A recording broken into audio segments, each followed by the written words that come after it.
Assalamu alaikum wa rahmatullahi wa barakatuh. Welcome to the fourth session of Accelerating into Leadership. Today, mashallah, we're going to be joined by a very esteemed guest who's going to be speaking to us about coaching. And his title, as you can see before you, is Coaching to Influence Change. Now, I want to give you a bit of a background about Brother Mohammad Arshad, actually, because Mohammad Arshad is somebody who I've got to know over the years. And despite not being as close acquaintances with him, he, mashallah, has impressed me with his knowledge, his skills, and his understanding about the subject of coaching. Now, Mohammad comes to us today with 2 decades of extensive experience under his belt, and he's by no doubt an expert in his field, mashallah. His skills include leadership, influence, communications, digital marketing, sales, and project management. And he's had a proven record of creating and launching successful businesses and organizations across different markets. And these include some hefty names such as Al Maghrib Institute, IERA, Muslim CEO, and Muslim Mastery. He is a training and development expert who has trained, coached, and mentored leading Muslim figures and organizations over the last decade. And mashallah, his ultimate mission is moving people closer to Allah subhanahu wa ta'ala and empowering the ummah through Islamic personal development. Without further ado, I'd like to introduce you to Mohammad Arshad. Assalamu alaikum, Brother Mohammad. Wa alaikum salam wa rahmatullah. How are you doing? You all right? Alhamdulillah, I'm good. MashaAllah. So I can see you have a very impressive introductory slide. How's things going with you in general, with everything that's happening at the moment, with lockdown, with the movement of Black Lives Matters, etc.? I can see you got, mashallah, some very prominent leaders there, such as Muhammad Ali and Malcolm X. Yeah, alhamdulillah, things are going well, man. Alhamdulillah. I think the lockdown's a very, very different time, but it's a great time to grow from, inshallah. Brother Mohammad, are you okay to share your Sure. share your video so we can see what you look like? Yeah, of course. There we go. There we go. Mashallah. People always tell me I've got my mum. People always tell me that I've got a face for radio. Mashallah. Alhamdulillah. All right. Shall we get cracking then? Yeah. So I can't see you. Is that all right? Yeah. Yeah. That's fine. I mean, I can see you. This is all good. It's being recorded. Okay. So everyone can type into the chat and all of that stuff. Yeah. Yep, that's all available. Everyone can engage with everyone on the chat. Yep.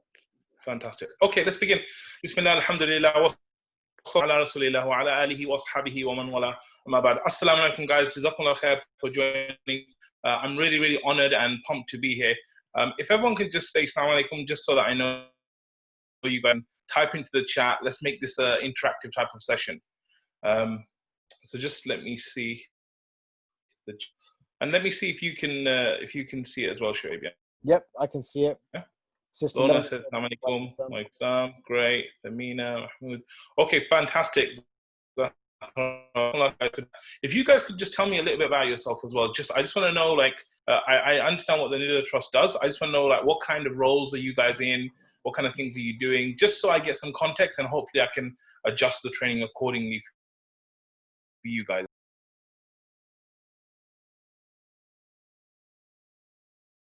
Okay, so people are saying salam. So we've got Sister Tahira, who's a school business manager, part of the senior leadership team.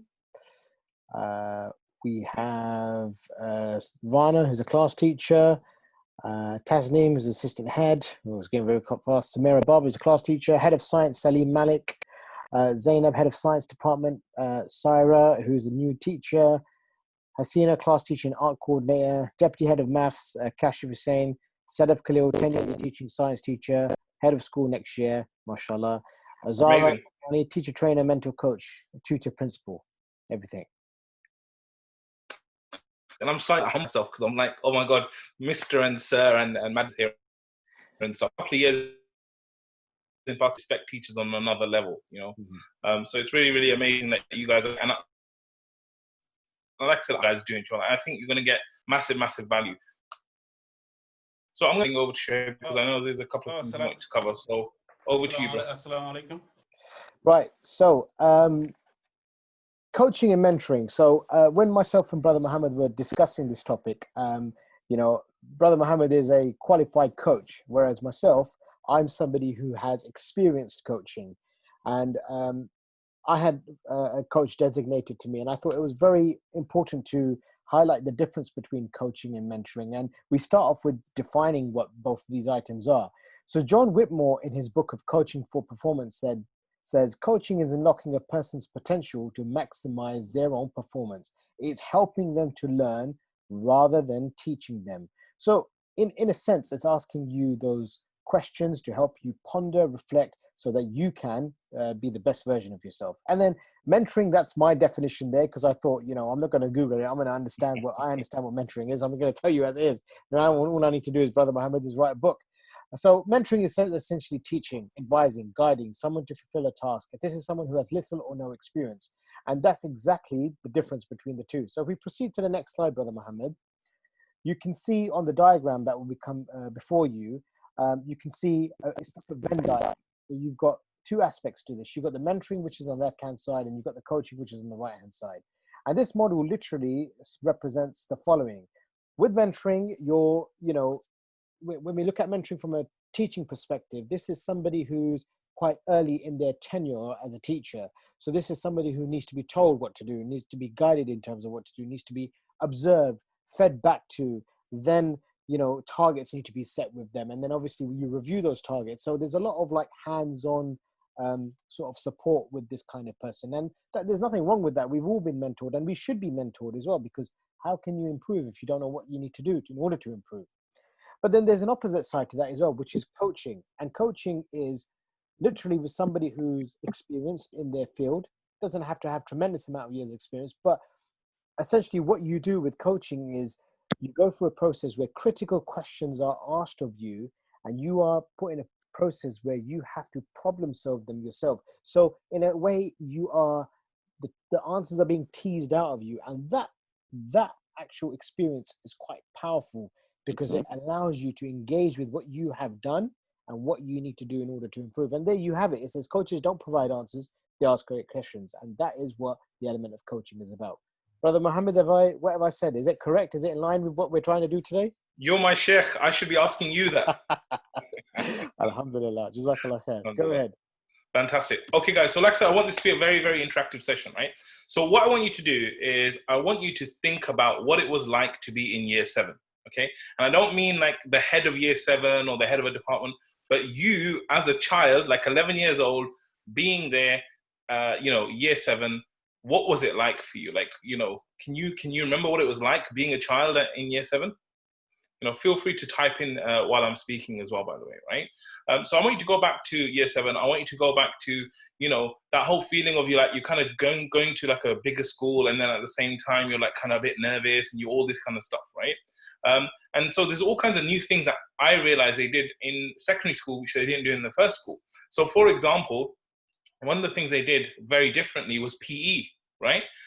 So Zahra was saying she felt enthusiastic and motivated, mashallah. Amazing, yeah. So like, this is it, right? Like when we were in year 7, it was like a new experience. And Tasneem saying, moved schools halfway through year 7, so nervous about change in setting. Would I make friends? Exactly, yeah, that's exactly how we felt, right? Year 7 is that type of new introductory year. So anyway, like the picture shows, I'm in year 7, and I remember like one of the first PE lessons we did, and I met my PE teacher, right? And I don't know how PE teachers look nowadays, right?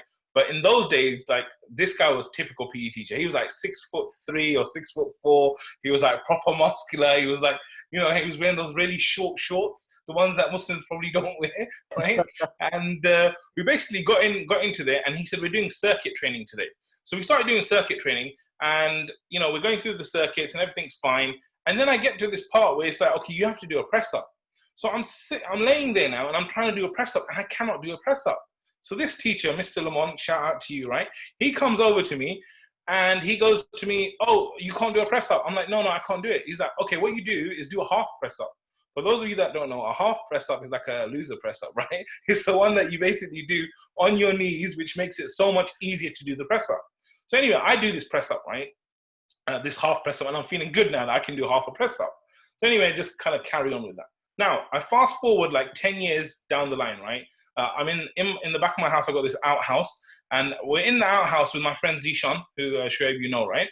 And most people don't know about Zishan is that he is an MMA fighter, right? So he's like half my size, but he would like kick the crap out of me, right? So anyway, he's in my house. We're doing a session together on MMA, and for some reason we're doing either we're doing warm ups or something. And he says to me, Mohammed, do 5 press ups, and I'm like, no, I don't do press ups. He's like, what do you mean you don't do press ups? I'm like, yeah, I can't do a press up. He's like, what? Of course you can do a press up. I said, no. He said, all right, just do 1 press up. I said, no, I can't do a press up. He's like, what on earth are you talking about? I said, look at the size of me. Do you think I'm made to do press ups? I'm not made to do press ups, right? I cannot do a press up. And he's like, look, when was the last time you tried to do a press up? When he asked me that, I was like, whoa, like, it's definitely been years. Could it have been like longer? So I'm like, I'm questioning myself now. And he's like, you can do this. Like, you need to get down and you need to do this. And so he's talking to me about when I last did it and I should be able to do all this kind of stuff, right? Lo and behold, I get on the floor and I actually do a full press up, right? Fantastic. And so now I'm in shock, right? I'm in shock because I'm into personal development. I'm into all this stuff. But I'm still in shock that I've actually been able to do a press up. And so for me, this whole story, it actually really, really demonstrates like coaching as a big, big thing. In the fact that there was a limitation that I put upon myself. I accepted that limitation. I carried on. And throughout my whole life, I probably would have been like that my whole life, unless this person didn't intercept me, question my beliefs, did not take no for an answer, and really took me to the transformation of realizing that I was capable of something that I thought I was not capable of, right? And so this is like kind of like an analogy, and it's something we're going to kind of refer back to as we go on, inshallah, right? So let me just go over very quickly like what we're going to cover. So the first thing I want to do is I want to talk about like what do you need before you start coaching. Okay. For me, today, I don't want to hold anything back. Like I do courses, I do training, I charge for things. Today for Neither Trust, I just want to like go all out there. I'm here for the next few hours. Like, I don't know how quickly like we're going to take or how long we're going to end in, but I am here. I want to answer as many questions you guys got. So write your questions down, keep them with you, and we'll go through it. But before you start coaching, I think there's a few things that will really help you, the prerequisites. The second thing is the fundamentals of coaching, right? What are the things that we definitely need when we're coaching? And then I'm going to go into like superpowers. I'm going to go through 5 superpowers, which I believe that if you have these 5 superpowers or you start to develop them, your coaching will go to a whole nother level, inshallah. And then I'll just go through some resources in case, like, I know you guys are like a studious bunch and you like reading and all that kind of stuff. So I'm going to share some stuff with you on that. And then I'll go through some real life transformations because I want you to understand what can happen with great coaching, right? So I'll go through some of those, and then Shuaib's going to be going through some of those as well, inshallah. Cool. So the first thing I wanted to go through was the prerequisites of coaching. So what I want to say is setting the right expectations and getting agreement will get us a better result. Okay. So what I want to tell you about is the Marines. So the American Marines, they have this kind of way of doing things, which their standards are very, very high, right? So I want to tell you about how they arrive. But before I tell you about that, like, Shuaib, let's discuss this a little bit, right? Let's imagine that Neither Trust was having like a retreat somewhere in a nice hotel and stuff. Like, how would it work? Like, would I have to travel there on my own in my car, and then like, you guys would welcome me at reception? How would it work? Tell me a little bit about how a retreat would work. Oh, you're on mute, by the way.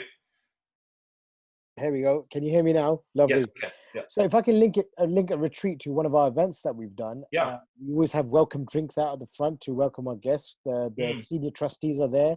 Our CEO, our chair, vice chair are all there as well, welcoming the guest in. And then we have, mashallah, a very nice nasheed playing to set the sort of tone. I like that. Nice graphics around as well, allowing that welcoming approach. And eventually we share the program, and then, nice audio visuals to communicate with our participants, how we are going to proceed for the rest of the evening. So it's nicely communicated, it's nicely welcomed, and then obviously we top it off with some very nice food. Amazing. I love it. See? So guys, hopefully you heard all that lovely stuff that he just said in the way they would do it. Now let me tell you how the Marines do it. So no one is allowed to arrive at the Marines on their own. There's a bus that picks them up. They get there all in one bus. When they arrive, the second they step off the bus, there is a drill sergeant there for each of them shouting at them. They then say there are yellow steps outside the bus, like right outside the bus, there are painted yellow steps on the floor, and everyone needs to stand on those. And the drill sergeants are shouting at them and going mad at them, right? And then they're like, okay, now that you're here, get your stuff, go inside. As soon as they go inside, before they sit down or check in or nothing, shave off their heads. Like, get the things and shave their heads off. So they shave their head completely off, and then straight away you get 30 seconds to go to the phone. The drill sergeant standing next to you, let your loved ones know that you have arrived safely and you will not hear from me again. Bang, close it off, and then they just stop, right? And there's a real reason why they actually start like that, because the way you start something, you know, that will set the tone for what's going to come and for the results that you're going to get, inshallah, right? So I'm not saying we do the Marine way. Obviously, we're doing coaching, right? So we're going to do the opposite of that. But I just wanted to let you know that there's a real big thing in the way that you start your coaching with someone. And so some of the things that we do, the first thing I would advise is create safety, okay? Without safety, coaching will become impossible, okay? What do I mean by safety? But in effect, what we're trying to do is actually build trust. We want the person to trust us, and we want to obviously trust them as well, right? Now, when we say like build safety, what am I actually talking about specifically? Well, one of the first things I would say is confidentiality, okay? So when we're talking about things to other people, it's really important that we have confidentiality. When I used to work at the helpline, so I used to work at Muslim Youth Helpline, and I used to be a counselor there dealing with issues like self-harm, suicide, sexual abuse, kind of like the tough teen issues, right? And one of the things they did in the training there is they said to us, they gave us a piece of paper and they said, right, on this piece of paper, I want you to write a secret or something that you're ashamed of or something. So anyway, I wrote it down. I know some people, they probably didn't do it properly, but I wrote it down. And then on the top, they basically make you write your name. So I write my name, Mohammad, this and that. So anyway, they put all those in a pile. And then the sister who was doing the training, she came and she sat down and she started getting the papers. So imagine this says Shuaib, or this says Fatima, or this says your name on it. And she's got the paper and she's just like playing with it. And then she starts like opening it. Like, and I'm going, oh my God, like, I can't believe she's actually going to read like what I wrote. And she just started playing with the papers, right? And it started really playing with our emotions. But that was an amazing thing for me, because it really made me understand the value of confidentiality. You know, really that it's so important for the discussions that you have with people to make sure that it's confidential. And if it's confidential, then it will increase their safety and it will increase their willingness to actually do it properly, right? So first thing we said, confidentiality. The second thing is, I would say, no judgment, okay? No judgment. Now, if we have a situation where there's judgment, it's very difficult for you to do your job. So like, for example, in the helpline when I was working there, people would call up with issues that me as a Muslim would probably disagree with, right? Someone might be talking about they feel like they're you know, they're doing sins that they shouldn't do. They feel like they're like in a different place to where they should be. All these kind of issues that they've got, right? And so they're saying this is how I feel. And if I get in my judgmental mode, how dare you feel like that? Don't you know it's haram? Blah, blah, blah, blah, blah, blah, blah. I can't actually help them, right? But the problem is, as human beings, we always are judging things, right? Right now, you guys are looking at my face, you're looking at everything, and you're judging me like you can't stop judging, okay? So what we used to do at the helpline, we used to kind of like have this technique. We would say, look, mentally, we will drop our judgment at the door.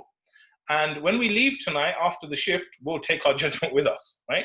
And really have this mentality that, look, if I truly want to help this other person, I have to let go of my judgment. So that's the second thing I would say about creating that safety. And then the third thing is like letting the person know that this environment is safe for them to make mistakes. It's safe for them to ask questions. Because what's going to happen is that they won't trust you at the start. But by you telling them that, look, this whole thing is created for you to make mistakes and for you to fall and for you to have problems, and then we're going to kind of work through that. And you can imagine that if they actually feel like whatever they tell you is confidential, they actually feel that there's no judgment here, and they feel that they can make mistakes and talk to you, that will create a level of safety which will transform the whole coaching process. So that's the first thing I would say. The second thing I want to ask Shuaib again, because you're on the mic, right? I'll put you on the spot. No problem. So let's assume, bro, that you go into a shop, right? And you're going there to buy clothes, okay? So you go into that shop and you see lots of clothes on the rack, just like the picture. And you see a jacket and you think, whoa, that jacket looks quite nice. What would you do? I'll look at the price tag. Okay, so you look at the price matches. What do you do next? I take it off the hanger and I try it on. Okay, very good. You try it on, right? Okay, so you try it on and then like, you look in the mirror and you think, I look like a don. This is good. Now what? If my wife was with me, I'll ask her, how do I look in it? And if she Okay. says, you look good, I'll go and buy it. Okay, good. Now, what happens if the opposite, where you put it on and you think, this is not me? I'd What do say, I'm going to take this with me and I'm going to lose some more weight and I'm going to make sure it's good in me. Yeah. So, like, if you see something you don't like, you'll put it away. And for me, this is like a great analogy for what being coachable is about. Being coachable, right? This is the second prerequisite. So coachable is like you as a coach are going to give people, you're going to give them ideas, just like the jacket, right? And what's going to happen is some people, they will see the jacket, the idea from far, and they'll go, no, that's not for me. Okay, that is not being coachable. What you want to tell them, you want to tell them this specific analogy, and you want to say, what I want you to do is to try on the jacket, try on the idea, like really, really try it on. If after you've tried it on, you say, this is not me still, or I don't like it, I don't want to do it, whatever, there's no problem with that. But you must try it on, because if you don't try it on, you'll never know. Because sometimes you try something on and you discover, wow, that actually looks better than I thought it would. Right? And so it's really, really important that they are coachable, that they are open to these ideas and accepting them fully just for that one moment while they're trying it on. And then after that, letting go of it. So the second prerequisite is all about letting them be coachable, inshallah. And then the third thing is around being authentic. Okay. So being authentic. What do I mean by authentic? Authenticity is about being real. It's about being true. It's about doing what it's about, like, actually there's no barrier between your internal and your external, right? And this is really, really important in coaching. Why is it important in coaching? Because a lot of the time we as human beings, we're not authentic. We're like default, we're not authentic, right? So for example, I might be coaching a sister and I say to the sister, why did you do that? Or why did you communicate in that way to that sister? And she's like, oh yeah, because the project deadline was late and this and that. And because I can like see the inauthenticity, I'm like going deeper and deeper and deeper. And then like after a 20-minute conversation, she's like, yeah, the first day that sister met everyone, she didn't say salam to me properly. I don't really like her, right? But that only came after we broke through the levels to get to that authenticity. And so one of the best things that can happen is that you have someone who is authentic. And obviously, if you're authentic with that person, they will also be authentic with you. And so if you have authenticity there, that will revolutionize the coaching that you're going to do as well, inshallah.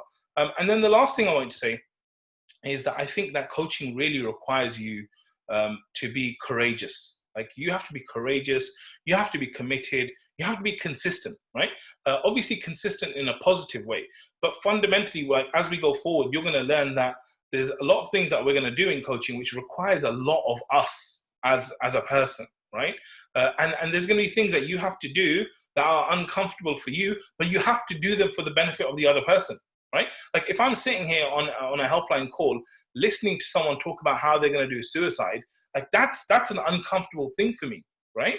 But I have to get past my own discomfort. And in order for you to do that, you have to be courageous, you have to be committed, and you have to realize what you're doing this for, inshallah, yeah? So those are some of the prerequisites of coaching. Now I want to go into the fundamentals of coaching. The first thing I would say around the fundamentals is I want to ask Shuaib. Shuaib. Yes, bro. Why do you buy a bottle of water?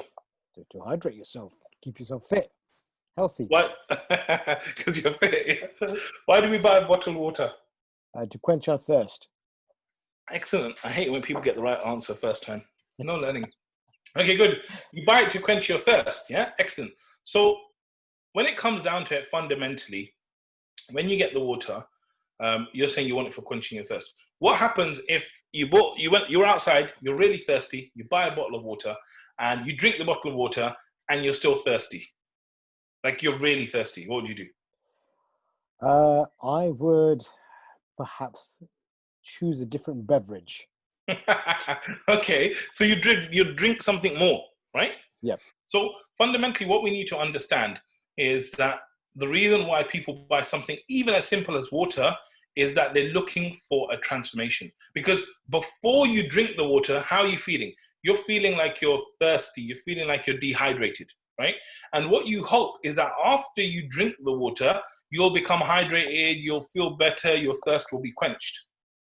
If it's not quenched, you would say like that product is deficient. right? And so what we need to realize, and this is something we do a lot of in marketing, is we realize that there's a before state and there's an after state, right? The before state is where they are right now, and the after state is where they want to get to. And so with the before state, as marketers, we're evil marketers, right? We make the current state, the before state, really painful. We're like, it's terrible. It's like hell over here, right? But the after state, that's like Jannah. That's like exactly where you want to be, right? And in coaching, it's very similar, right? That if you're going to coach someone on anything, you need to understand what the transformation is afterwards. So when me and Trey were having a call about this session, like you probably remember, I asked him, I said, look, you know, the people that are coming on, like, how do you want them to think, feel, and act differently after we do this? Like, what's the transformation you want them to go through after we go through this session? And then he talked about that, and my whole design of this has been with that objective in mind, right? And so in the same way, you need to realize that there is a clearly defined state and there's a clearly defined desired state. Now, what you need to realize is that we as human beings, the states, they're like this, right? So like, oh yeah, I want to be like, you know, this weight, or I want to be this healthy, or I want to be this, I want to be that, I want to have this much money, I want like that. And then it's like where I am right now. And it's kind of like all jumbled up. Okay. And so what we need to do as coaches and stuff is we need to separate these two states. We need to get very, very clear what is the current state that they're in right now. And we need to define what is the desired state that they want to get to, right? And you, like it is here, you will be the thing, inshallah, that will help them to transition from the before state to the after state, right? But if you don't define these two things clearly, you'll just be going around in circles without understanding where you want to go, right? And sometimes in coaching, we'll define it overall, and then we'll kind of hit the little things in there. Or sometimes we'll just hit the little things bit by bit, right? But fundamentally, it's about realizing, just like sales, just like coaching, all this kind of stuff, that there is a transformation that needs to take place, and you need to define what that transformation is before, after, and what you're going to do to make that happen as well, inshallah, right? So those are some of the like first things I would say in terms of the fundamentals of coaching. Now, I just want to give you a quick kind of summary of what I see as coaching. So there's a couple of different elements to this definition that I've put here, yeah? So coaching is seeing the best version of a person, okay? Showing it to them and then making them believe that they can be that person. And then supporting them to become that person, pushing them, encouraging them, believing in them when they don't even believe in themselves. So like the press up story, right? Like if you look at what happened in the press up story, like Zishan saw a version of me that I didn't see. He saw a version of me that could do a press up. Okay, I didn't even see that version. Then he showed it to me and said, look, you can do it, right? And then he tried to make me believe that I could do it. Okay, and then he supported me, like when I got on the ground, he said, okay, put your arms here, do this, do that, do this, right? And then he was pushing me to say that you can do it, come on, you can do it type of thing, right? And the truth is that he actually believed in me when I didn't believe in myself, right? And so this is for me like the fundamentals of coaching, right? But what I want to do is I want to kind of break it down for you so that you understand the different components. And also you're going to see that this thing you can apply to anything in your life. This is actually a book I read on systems thinking, which will tell you about it. So this is what we call systems theory, okay? So the way it goes is it says you have inputs, you have processes, and you have outputs. So let's imagine that I am going to bake a cake, right? So what I will do is I'll get butter, milk, eggs, sugar, all the ingredients. Those are the inputs. Then I mix it, I put it in the oven. That's the process. At the end of it, the output is a cake, right? And so we have a cake. Now I can taste the cake and see, oh my God, like the cake is too sweet. Okay, so what do I need to do? I'm going to go again. And that's what feedback is. I'm going to go again and I'm going to make it with less sugar. Okay, or I'm going to add more cream. So the feedback is that. And then the environment is something which is external to what you're doing, but it could have an impact on what you're doing, right? So for example, if you make a cake in certain weather, it might be different and compared to hot weather, etc., etc. So this is systems theory, and this is the way that you can look at anything. And I really, really like, especially when you start getting deep into this, like the way the book goes into it, it starts talking about how systems are in everything. Systems are in your body, it's in your cells, it's in the way that the way you breathe, all these kind of, like all the biology teachers, right? They know all about this stuff. So fundamentally, this can be applied to anything from business to personal to anything, right? So let's kind of go into the coaching side of things and let's look at what does it look like from a coaching perspective. So first thing, in regards to inputs, we will say the input is them basically, okay? What is the input? It's them. Their dreams, their hopes. Every human being, like you have dreams, you have hopes, you have beliefs about yourself, you have beliefs about others, right? You have beliefs about the world in total. The world should be like this, you know, my husband should be like this, my wife should be like this, right? They have their perceptions. Like, I perceive this to be this way, right? They have their fears, they have their doubts, they have their past. The past is massive, and we'll kind of try and go into that if we get time. And they have their behaviors. So in a way, the person is the input. Now, you are also an input, but I prefer to put you as the coach, as a process. This is actually what you do, right? So the way you're going to deal with it, like, we're not in a dictatorship. You're not going to be whipping them or hitting them with a belt, right? So it's all about your communication, okay? Within that communication, there's the encouragement. There's building, like, the vision, the mission, the values, that actually showing them who they could be, inshallah, right? Setting the strategy, making sure that they understand this is the way that we're actually going to get there, and really shifting their focus. Because remember, a lot of perception is about what you focus on, right? So, you know, if you start focusing on the things that are tough in your life, you might feel a certain way. If you focus on the things that are really positive, you might feel grateful in your life, right? So it's about really making their focus go from one place to another. And then there's all this kind of stuff about breaking down beliefs. We said beliefs is so important. And we're going to go into that later on as well. But not only do you break down the beliefs, but you want to kind of build up the beliefs as well. You know, it's interesting because sometimes I have coaching sessions, and sometimes the first session is like breaking them down. And so after the coaching session, I sometimes get messages saying, like, I feel like messed up now. Like, what have you done to me, type of thing, right? Like, I get the transformation, but I feel this and that. And so it's just about reassuring them that, you know, it's supposed to be like that. And then building those new beliefs. Restoring responsibility. Okay, so this is a big one, right? A lot of the times that we feel that we don't take responsibility for certain things. And I think Muslims, like, we have this paradox, right? Where on one hand, like, we really trust in Allah, and we're like Allah's going to handle it. Allah has, you know, the power to do everything. But then at the same time, we kind of unload the responsibility onto Allah rather than doing it ourselves, right? And so a lot of coaching is about restoring responsibility, to say, no, you can and you will, and it is your responsibility, and you have to realize that you are in control of this, right? Because Allah has ultimately given us choice, right? If Allah didn't give us choice, He wouldn't hold us accountable. So we are there to make choices, and those choices are the things that we need to take responsibility for. So the other thing I would say is making a stand. We're going to go into this later on, like actually being there for someone. Having high standards, right? Like when Zishan told me about this, he had a higher standard for me than myself. Like he had a standard where I can actually do press-ups, right? So this whole kind of mentality that you need to have a higher standard for them than they do for themselves, okay? And then you want to like push them, you want to hold them accountable. Like this whole pushing them, holding them accountable, this is where the expertise of coaching comes in. Because if you push someone too far, they will like, you know, just reject you and just go. Like they'll get very angry. I remember I was doing this public speaking training. I used to do a lot for the du'at and stuff. And we had this big dude. He was like from a Scandinavian country, right? And we're doing like training. And I was kind of like pushing him to come up and stuff.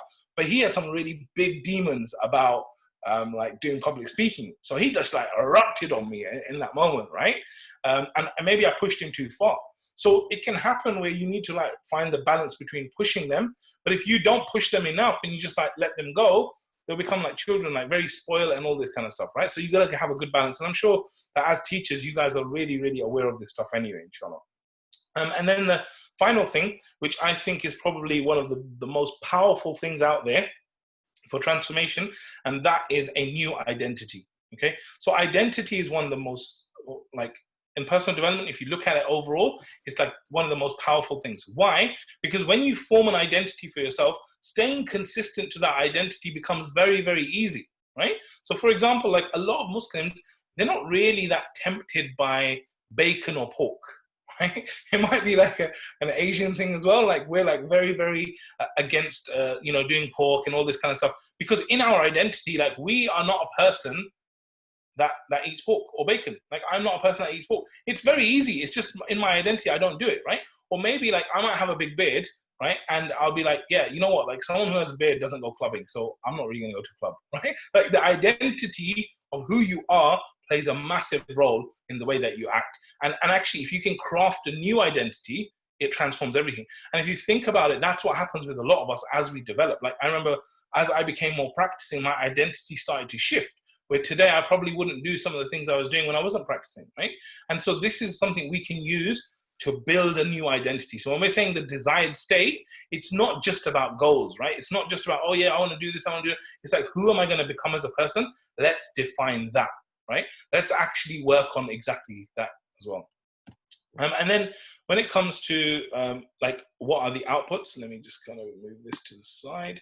So when it comes to the outputs, we're saying, what are the results? So what could be the result? Well, one result, like I told you about the big Scandinavian guy, rejection. It's just like, no, go away, leave me alone. I don't want to do nothing. This is the output. Or it could be resistance. Like, they're kind of on it, but they're resisting you. And a lot of people will resist you. Why? Because you're getting them to do something different. No one likes change, right? Ultimately. So for you to get them to change, they're going to resist against you, right? One thing that could come out of it, inshallah, is that they take action, right? Even if it's a little action. So once they take that action, suddenly things will start to change. And when things start to change, you'll see this progress. And when there's progress, you'll see, inshallah, there'll be transformation and there'll be success as well, right? But alongside that, we know that there is also the environment. Okay, the environment has a massive, massive impact. And we're going to talk about that later as well. But what do you want to do with the environment? Either you want to improve it or you want to remove it. What do I mean by removing? Well, when I first started practicing, one of the things I did was actually join the helpline. The reason I joined the helpline is because I thought this would be a really great environment for me to be in, as opposed to the environment I was in before I was practicing. So that was a really good shift for me, that by me changing the environment, it helped me to do something different. And so in the same way, you need to do something different as well, where you look at the environment and you make it as part of the success criteria for helping them with their coaching, inshallah. And then I would say feedback. So as we said, part of it is tasting the cake, making sure the sugar's there, etc., right? So what's the adjustments we can make? Well, firstly, we can increase or decrease their energy, right? We're like, okay, you need to take more action, or you need to take a rest and take less action, right? You can increase their focus. Okay, you know what? Stop thinking about that. Focus on this. This week, I want you to focus on this, because these are the variables that if you adjust them, it will make a difference, right? So we're going to focus on this. The other thing is measuring the results, like making sure that, okay, you did this and it worked. You did this, it didn't work. Okay. And then it's about finding the right combination about variables. It's like those of us that are into cooking, we know that if we add a little bit more salt, it can change the whole thing. If we add a little bit more sugar, it could change everything, right? And so it's about testing what are the things that work, and over time realizing what works. Because what happens after a while is that you start to realize what will work overall once you become a really good chef, right? And so, for example, when I'm doing public speaking training, I know there's certain fears and doubts that people have that they will always have, and I can just deal with them in this way. And that, again, comes from doing the recipe over and over again. So that's just an overview for you in terms of fundamentals of coaching. Now, I want to go into like superpowers for coaching, right? So these are like the big, big things that I would say you need to develop. Now, me, when I was born in jail in Pakistan, right? Like, yeah, exactly. When I was born in jail in Pakistan, I did not come into this world having a coaching experience, having coaching qualification. I didn't have any of that stuff, right? And so for us, we have to develop these things. The good news for you guys is that you have probably developed a lot of these superpowers already, okay? But what I'm going to do is I'm just going to talk a little bit about them in a coaching kind of framework. And there'll be some of these things that you haven't developed, maybe you haven't looked at as well. So let's get into the superpowers for coaching. And I hope you guys are writing your questions down and stuff. So the first thing is questions, okay? So questions is like one of the superpowers, because what questions can do is literally it could transform a person's state.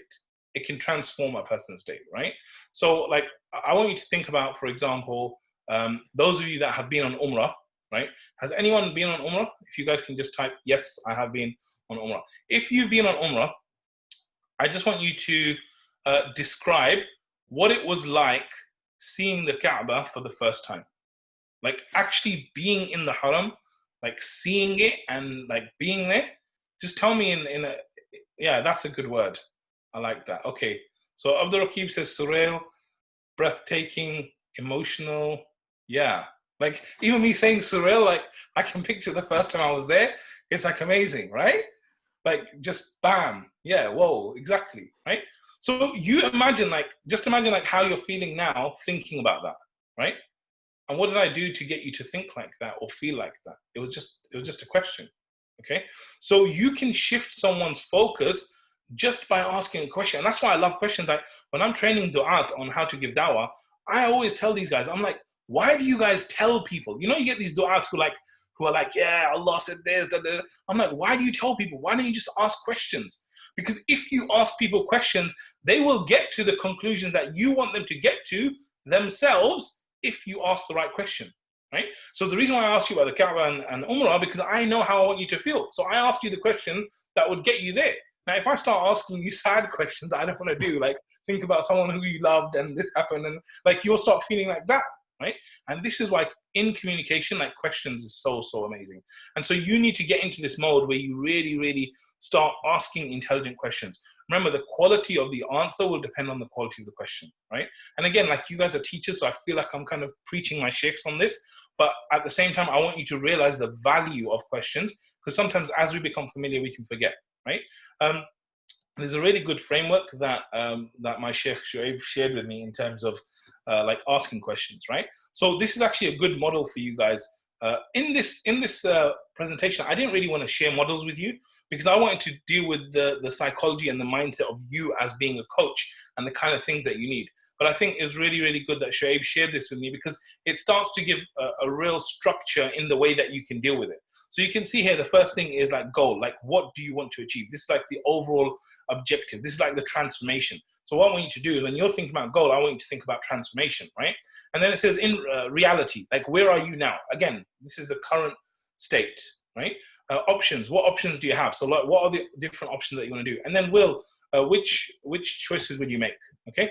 And as you can see here, there's some really, really good examples that you can ask in each one, right? So for example, what do you want to achieve? You can say, what are you looking to achieve? What do we want to get out of the meeting? Or what's the bigger picture? In terms of like options, like how would you tackle this if time wasn't a factor? What option appeals to you most right now? What else would you do? So this is a really, really good formula. So what I'm saying is that these questions will help you to get the actual framework. But if you ever get stuck in coaching, like you're coaching someone, right? Your default should be like, what question can I ask this person which will create a breakthrough? Because a lot of the time we go to, okay, let me tell this person something, so he'll do that. But rather than telling them, like this one thing, Zishan, the key critical question he asked me is, when was the last time you did a press up or tried? Okay. Now that question, it just broke me, because the right answer to that, if I was going to be right about myself, is I tried this morning and it didn't work. So I know I'm justified, right? But it wasn't like that. It was years and years ago. So asking the right question, especially when you get stuck in the coaching. Cool. Okay. So let's move on. Next thing, stories. Okay. So stories, like this stories thing, this is like my secret for content. Okay, this is my secret for content. It's the thing that I use most, and that's why I told you the story about Zishan. You know the really amazing thing about telling you that press up story. Like if I meet you in 1 year's time, I will just say to you, "Do you remember I told you a press up story?" And you'll go, "Yeah, I remember you, like this guy you knew. You tried doing a press up in school, it didn't work, and then years later and you'll remember bits of the story, because stories are what they call sticky." Right? Stories are really, really sticky. And again, I'm sure you guys, like, I'm assuming, I hope for my children's education and the nation of the world that you guys know this stuff about how important stories are and stuff. And so for you, I think it's really, really important that you become master storytellers. Okay? Because stories, they will help people to go through epiphanies. Okay? They will help people to realize through the experience of others that, oh my God, look, it was possible there. So that means it's possible for me, okay? Now I'm going to test Shuaib because I'm like a teacher now. He's looking at his phone or whatever, right? I'm going to test you, Shuaib, right? I'm actually taking notes, Brother Mohammad. Mashallah. Very good. Excellent. I like that. Okay, so tell me this, Shuaib, yeah? As a guy from Jeddah, I'm hoping you know a bit of history. Do you know who Tipu Sultan was? Yeah, he was running an army, head of an army in Pakistan. He was the head of an army, an Indian army. Why is he famous in history? Do you know? Because he was fighting the British, fighting against oppression. Yeah, but there's a lot of mans in the world that fought against the British, right? Do you know why he's special? No, I'm afraid I don't. Okay. The reason why Tipu Sultan, and there used to be this program when we were kids, right, on Channel 4 called The Sword of Tipu Sultan, right? Remember that? With the sword, yeah, they used to ride horses as well. Exactly, because we would never see Asian people on TV, but seeing The Sword of Tipu Sultan is like, wow. So anyway, Tipu Sultan, I realized, I went to Pakistan recently, I went to museums and stuff. The reason why Tipu Sultan is so rated and why everyone respects him is because he was the first person, the first army to defeat the British. Okay? And so what happened is that first defeat, it was so powerful because that made them realize that the British are capable of being defeated. Because before then, they had never been defeated. So there was questions in people's minds, right? Like, can we actually beat these guys? Like, is it even possible? They have this, they have this, they have this. We don't have nothing. But once one guy did it, it transformed everything. And you guys probably know the story about the 4-minute mile, where no one ever ran the 4-minute mile, right? No one's ever run the 4-minute mile. Then this guy, I think it's Roger Bannister or something, he comes, he basically does the 4-minute mile. Within like a year of him doing it, like, I don't know, 9, 10 other people did it because they realize it's possible. And so this, you can use stories for doing exactly that, right? So for example, if you're listening to me right now and you had a belief like you couldn't do press-ups, just by you hearing the story, you're going to get hyped. You're going to be like, maybe I could try it. Maybe I could do what he did, right? Or you can apply it to one of your beliefs. So stories are really, really important. You've got to master them, guys. So let me just tell you very simply what stories are about. They're about 3 setups, right? So the 3 things. First thing is setup. Like, you just set the scene. Like, think about a movie. When a movie starts, they're kind of setting the scene, right? The second thing is when there's confrontation or conflict, okay? So things are normal and then bang, something happens, okay? And then the third thing is resolution, okay? So at the end, it kind of like big crisis and stuff, and it just resolves itself. This is the kind of way. So for me, like in my story, you saw the setup was, look, year 7, being in school, right? Not being able to do a press up, confrontation, conflict. And then years later, resolution, okay? So whenever you're designing your stories and you're going to tell a story, make sure you do the setup. Make sure that you're clear on what the confrontation is, and make sure that there's a resolution to that as well. Okay, so now when we're doing the stories, let me give you a little bit more on how to become better at storytelling. So what I would say is that when you're doing the setup, think about these different things, okay? The character, who is the character? What's the scene? What's the story? What's the conflict? What's the plot, right? Now, the other thing I would say is that do not tell stories, like live stories or relive the stories, okay? Because the more detail you do, the better. So you need to paint a picture, right? This is why, like, I'll give you an example, right? Shoaib, I want you to imagine in your head a house. Yep. Okay? Right? Describe the house that you're imagining. I want everyone else imagine a house as well, right? Like, describe the house that you're, describe the house. Double fronted, windows on the ground, first floor. It's got a path leading up to it, flowers on the left-hand side. The color of the door is black with a nice ring doorbell next to it. Whose front door is that? Sorry? Whose house are you imagining? You've asked me to imagine a house. I'm just imagining a house that, Okay, inshallah, very good. hopefully I look to live in. Double fronted. We would have wanted to live in a double fronted house. Very good. It wasn't like the house I imagined. Okay. So how do we get it so that it's like your house and my house matches? I ask you the opposite question. Yeah, or you describe it to me, right? So when I told you about Mr. Lamont, my teacher, I said to you, he's 6 foot high, he wears these short, he's like, I'm describing the details of it, so you don't need to imagine Mr. Lamont in your own mind. Right. Right? Because I'm saying to you, this is exactly how it is. So when you're doing your storytelling, guys, you need to do the same thing where you need to actually set the scene and give them the details, because the details, they add weight to it. They make you feel like you're in the movie. It makes you feel like, oh yeah, I really see it. Because if they really see the story, they're going to believe the story and they're going to implement it as well, inshallah. So make sure that you're actually telling these stories. And like my story, it can be done very quickly. It doesn't need to be a long, drawn-out thing. You can just take little bits, tell a quick story, and move on from there, inshallah, right? So that is the second thing, stories. Now, the third thing is all about being on side, okay? On side. Now, what do I mean by being on side? Let's go to one thing that I saw in previous sessions. A lot of people were asking about dealing with people, right? That you manage. Okay. So something that happened, I was working in this organization, and in the organization, I was managing loads of different people. They were directly reporting to me. I managed them in a certain way and stuff, all that kind of stuff. Very good. Had a great time. They then went off as the organization grew to different parts of the organization. 3-4 years later, it just so happens, Qadr, they came back to me and I was in charge of exactly the same people, okay? So these same people that I worked with, that I'm friends with and stuff, they all said, I'm so happy that you're my manager again. Like, we're so happy to be managed by you. And this is like where my arrogance comes in. Like, I'm telling this story just to feel good, right? But there's a big lesson in this, right? So they're saying to me that you are like, we're so happy you're managing us. And for me, I got very curious because I'm like, okay, good. I don't even know why. So I'm like, okay, I want you all to put down the reasons why you feel happy that you're managed by me. What are the things that you liked? What are the things I did well? What are the things you don't want me doing? All that kind of stuff, right? And then fundamentally, when they all wrote them down individually, and then we did a together brainstorm, I whittled it down to 3 things that they said that they basically love about me as a manager, right? Or a leader.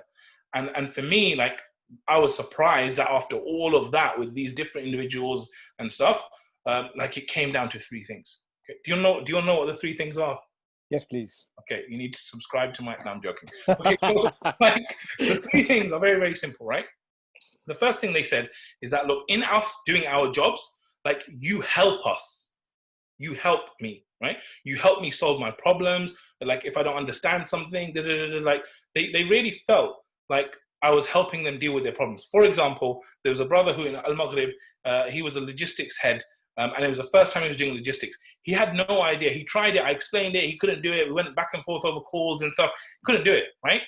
And then, you know what? I said to him, you know what? Come to my house. Let's sit down together and let's just spend time on this. So we came, we sat down, and, you know, we went through it. After that, he did an amazing job in logistics for seminar after seminar after seminar. I never ever had to do anything, right? But I was there for him for his problem. I could just say, look, bro, you're the logistics head. I've explained it to you. Get on with it and do it, right? So one is that you help your people. That's the first thing.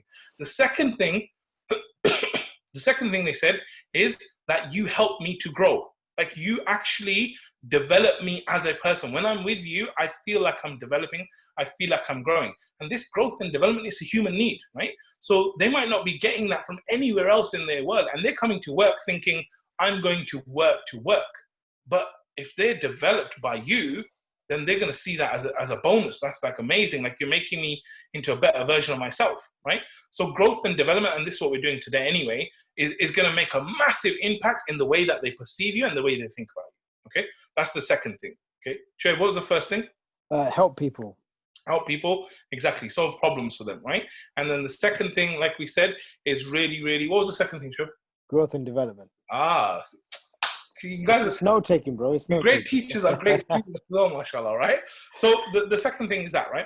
The third thing, okay, this is the one that kind of surprised me, because again, they're saying they like being managed by me, but I mean, it's probably not that surprising, but they said that you care for me, okay? Like, you're always asking about my family, like you're asking about how my situation is, whenever I've had an issue, like, I really feel that you care about me. And with caring, it's not about like caring internally. It's about showing them that you care, spending time with them about what's a concern for them, right? And so these 3 things, like, if you do these 3 things for someone who's working for you, like, you will see them transform in the way that they perceive you, right? So these are 3 ways that you can be on their side. The other big way to be on their side is what I call making a stand for them, okay? Making a stand for them. What do I mean by making a stand? What I mean is that sometimes people would sabotage themselves. People will not do the right thing for themselves, okay? And unfortunately now I feel like we live in a very politically correct type of way. Like, so sometimes I speak to brothers about something, like, and I'm like very like, no, it has to get done, right? And people are in this like live and let live world, right? And they're like, oh, just like, I told him once, and like, that was it. Brother Mohammad? Yep. We've got a lady from Manchester. I address her as Khala Mona. Her name is Mona, but I address her as Khala Mona. She has a question. Can I pose that question to you now? She'd like to speak on the mic.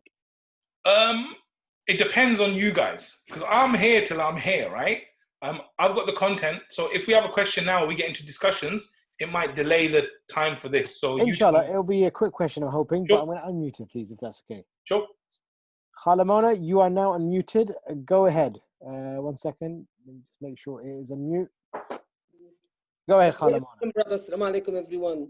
It's not a question, brother, but I just wanted to comment on what you just said. You said one of the 3 things that that your quality that you've had and the person liked about you was about helping them to grow. And I just wanted to add, if you did not believe in them, they would never be able to grow.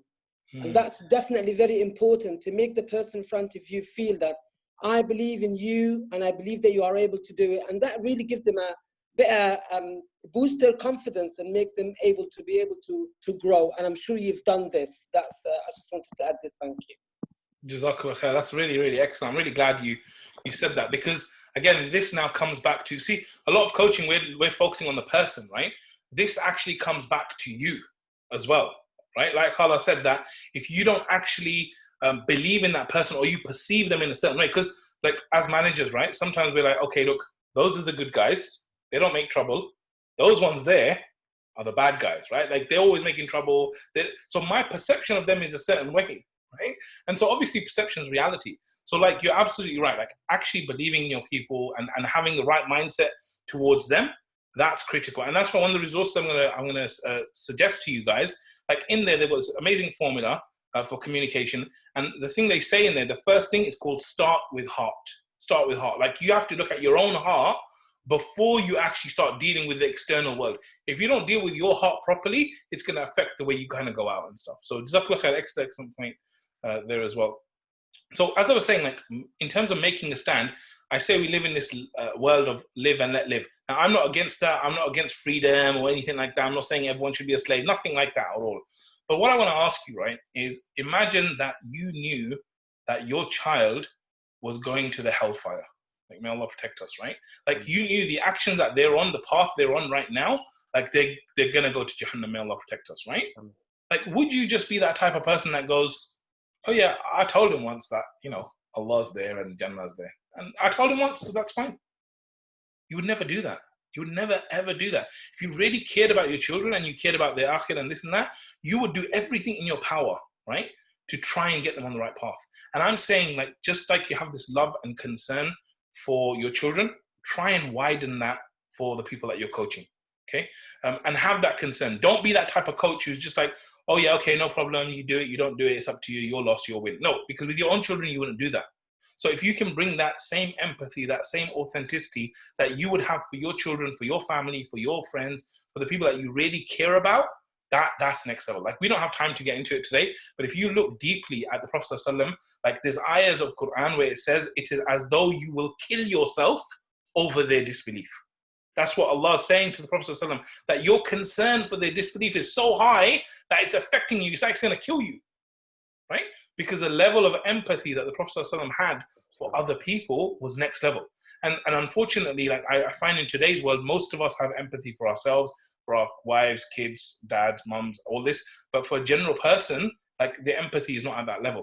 And I'm saying if you have the empathy at that level, then you will be forcing yourself to making the stand for that person. And I'm saying that's what you need to do when it comes to the coaching, that you need to make a stand for that person and think of this person that if it was my child, how far would I actually go compared to how far I'm going now? So basically be on their side. So that's the third superpower. The fourth superpower is, of course, beliefs. Okay, so beliefs are really, really critical. Why? Because your beliefs will actually define your actions, right? We all know this, right? Fundamentally, the things that we do is based upon what we believe. And that's why from an Islamic perspective, it's not just وَالَّذِينَ آمَنُوا, right? It's never وَالَّذِينَ آمَنُوا. Like every time, وَالَّذِينَ آمَنُوا وَعَمِلُوا الصَّالِحَاتِ. Those who believe and do righteous deeds. Believe and righteous deeds. It's connected. Why? Because if you have Iman, there's no way that you cannot take action on that Iman, right? That's why Iman is having it in your heart, professing it with your tongue, and letting the limbs do the actions of Iman, okay? Like that has to be done. What about if we reverse that though? So if someone's doing this action, that means that action is being done because of a belief they hold. So for example, me never doing a press up, because I hold the belief that I can't do a press up. If I hold the belief that I can do a press up, will I do a press up? Yeah, I will. Like since the time where I realized I could do a press up and the time I realized I couldn't, like which one do you think I did more press ups in? Obviously the time I knew I could, right?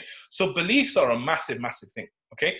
And fundamentally, like for me, like most of coaching that I do, like this is where it comes down to. It comes down to what is this person believing about this situation? What is this person believing about themselves? Then what we do when we have the belief is we use one of Shaitan's tricks. Because although Shaitan is extremely evil, he has really amazing techniques, okay? Now, don't take that out of context, okay? What does shaitan do? A lot of the apostates or apostasy issues that we dealt with in our era, a lot of this was to do with one doubt that they had. And shaitan comes to you, and he comes to that one doubt, the weakest one of all the doubts that you have, and he starts questioning that. And he starts questioning it and questioning it and questioning it and questioning it until it starts to become bigger and bigger and bigger, till the point where the person just thinks, well, maybe Islam's not for me, right? And so, although it's an evil thing, we can actually use it for good, right? In the sense that you need to find a chink in the armor, right? So if someone says, I can't do this, I don't feel confident. So confidence is a big thing that I kind of coach people on as well. Someone says, I don't feel confident, right? So what's the question that we could ask? Let's test this with you guys, right? If someone says, I don't feel confident, please type in here, right? Like, what is one question that you could ask to try and, like, break that belief down, find that chink in the armor? What could you say to someone who says, I don't feel confident? Like, just type it in. Tell me what are some questions that you could say? Don't worry. This is, like I said, safety. You can make mistakes. So just to clarify, you're asking, if someone says to you, I don't feel confident, you're asking, what follow-up question can you ask? Yes. What would you ask? Exactly. I'm not a confident person. I don't feel confident. Good stuff. So we've got Sadaf who said, tell me something you are good at, you do well. Asina has said, what is making you uncomfortable about this? Good. I like it. So you're making them think that. Why? Very good. Why? Lona said, why? Abdul Rakib said, what's the worst that can happen if you ask them, what do they need to know or see to increase their confidence? And Tasneem has said, has anyone ever criticized what you do? Samira said, why do you feel you can't do this? And Thamina has said, why are you afraid? So some good responses. Very good question. Very good question, mashallah. So let me. My question will be slightly different, but I really believe that all your questions are good, and all your questions will get them in that line, right? You know what I would say to them? I would say, has there ever been a moment, even if it's just like 15, 20 seconds, that you felt confident in your life? Has there ever been that just one moment, right, in your entire life where you feel slightly more confident than you do now? What do you think the answer is going to be to that question? Yes. Yes. So as salespeople, we love getting yeses, right? So they're going to say, yes, there was. I'm going to be like, okay, tell me all about it. What happened in that time? And now what we're doing, we're transforming them. Where? To somewhere where they were more confident. We're taking them back to the Kaaba, right? And we're making them feel and way. So immediately we're kind of like, because what their belief is, I'm not confident. And I'm like, you have been confident in your life. So we're going to break that bit. We're going to take that little thing and we're going to use that one little thing of they have never been confident to say, hold on, you can be, okay. So now what we're going to do, and we do this kind of thing, where we kind of ask them questions, like, do you think you can feel confident or more confident for just 3 seconds? Shoaib, what do you think? Of course you can. You can for 3 seconds, okay? What about 6 seconds? Still, yeah. Okay. So what happens is people start realizing that, okay, maybe I could do it for 5 seconds. I'm like, okay, can you do it for a moment? Just one moment. Like, you try really hard. You practice the whole day, try and feel more confident. You do it. Could you do it? You could do it. Yep. Just one moment, yeah? If you practiced, you could do it. So the thing I would like to tell you guys is that life is nothing but a collection of moments. So if you can do it for 1 minute, you can do it for 2 minutes. If you can do it for 2 minutes, you can do it for 10 minutes, right? And so it's about realizing that right now, what you have right here, the present, like that's the only moment that matters. You don't need to be confident for 5 years, for 2 years, for 1 year. Like I was feeling nervous about this whole thing. Well, I don't get nervous usually, right? I'm getting nervous because you guys are all teachers, okay? But like when you're in the moment, the only thing that matters is that moment. Can you be confident in this 1 second that we're living in right now? Yeah, we can be confident if we choose to. It's choice, right? Mm-hmm. And so it's about showing them the possibility and showing them and breaking down those beliefs that they have and showing it to them and then giving them a rationale like what I've just said to you, which is you don't need to be confident for 5 years. I don't need to be confident for 5 years.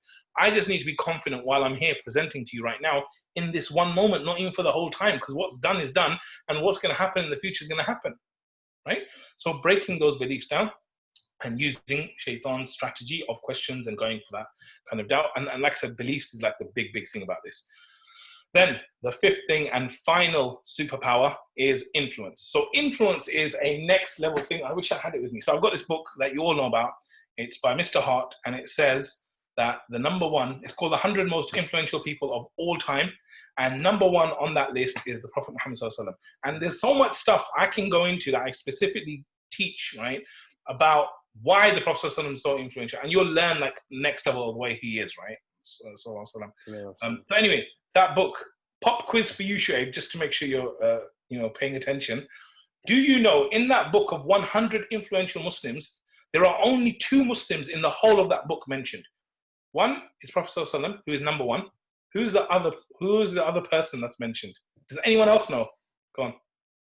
I could answer. I'd rather let the participants answer that question. I mean, I think I know who it is. Okay, so you keep that in your mind. Guys, like I said, there's a book called 100 Most Influential People of All Time. Prophet Muhammad Sallallahu Alaihi Wasallam is number one, like he deserves to be. There's only one other Muslim in the whole list. Okay. Who is that Muslim? So we've got Aisha from Istanbul who said Muhammad Ali. Okay. We've got Eshan said Malcolm X. Tasneem said Muhammad Ali. Mufti Menk with laugh out loud. I like that. Kulsum said Umar ibn Khattab radiallahu anhu. Wow, Kulsum, you are the winner. Congratulations. Congratulations. Shoaib is going to send you, Shoaib, you send her a gift or something, right? That is exactly the right answer. Umar ibn Khattab radiallahu anhu is the only other Muslim in that book. Because when you start to look at the conquests that he did, he covered more land in terms of conquest and all this stuff, empire, than the Prophet ﷺ himself.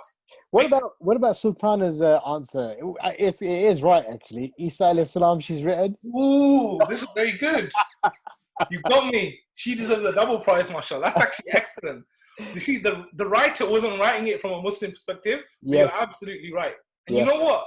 I have to now go back to the book because there might be other prophets that are in there that in my mind I was going, he's seeing them as non-Muslims or Jewish prophets or this. Yeah. That's an excellent point. Sultana, my hat off to you, mashallah. Amazing. Okay, wonderful. So like I'm saying, influence is a big thing, right? Now I want to give you a very, very simple model for influence. I don't know if you guys have seen this. It's from one of the books that I'm going to recommend. The other thing I'd say to you guys in terms of coaching and expertise and all this kind of stuff is about like researching, because a lot of the stuff I'm sharing with you, it's stuff that I've learned and then I've implemented and then I've taught, right?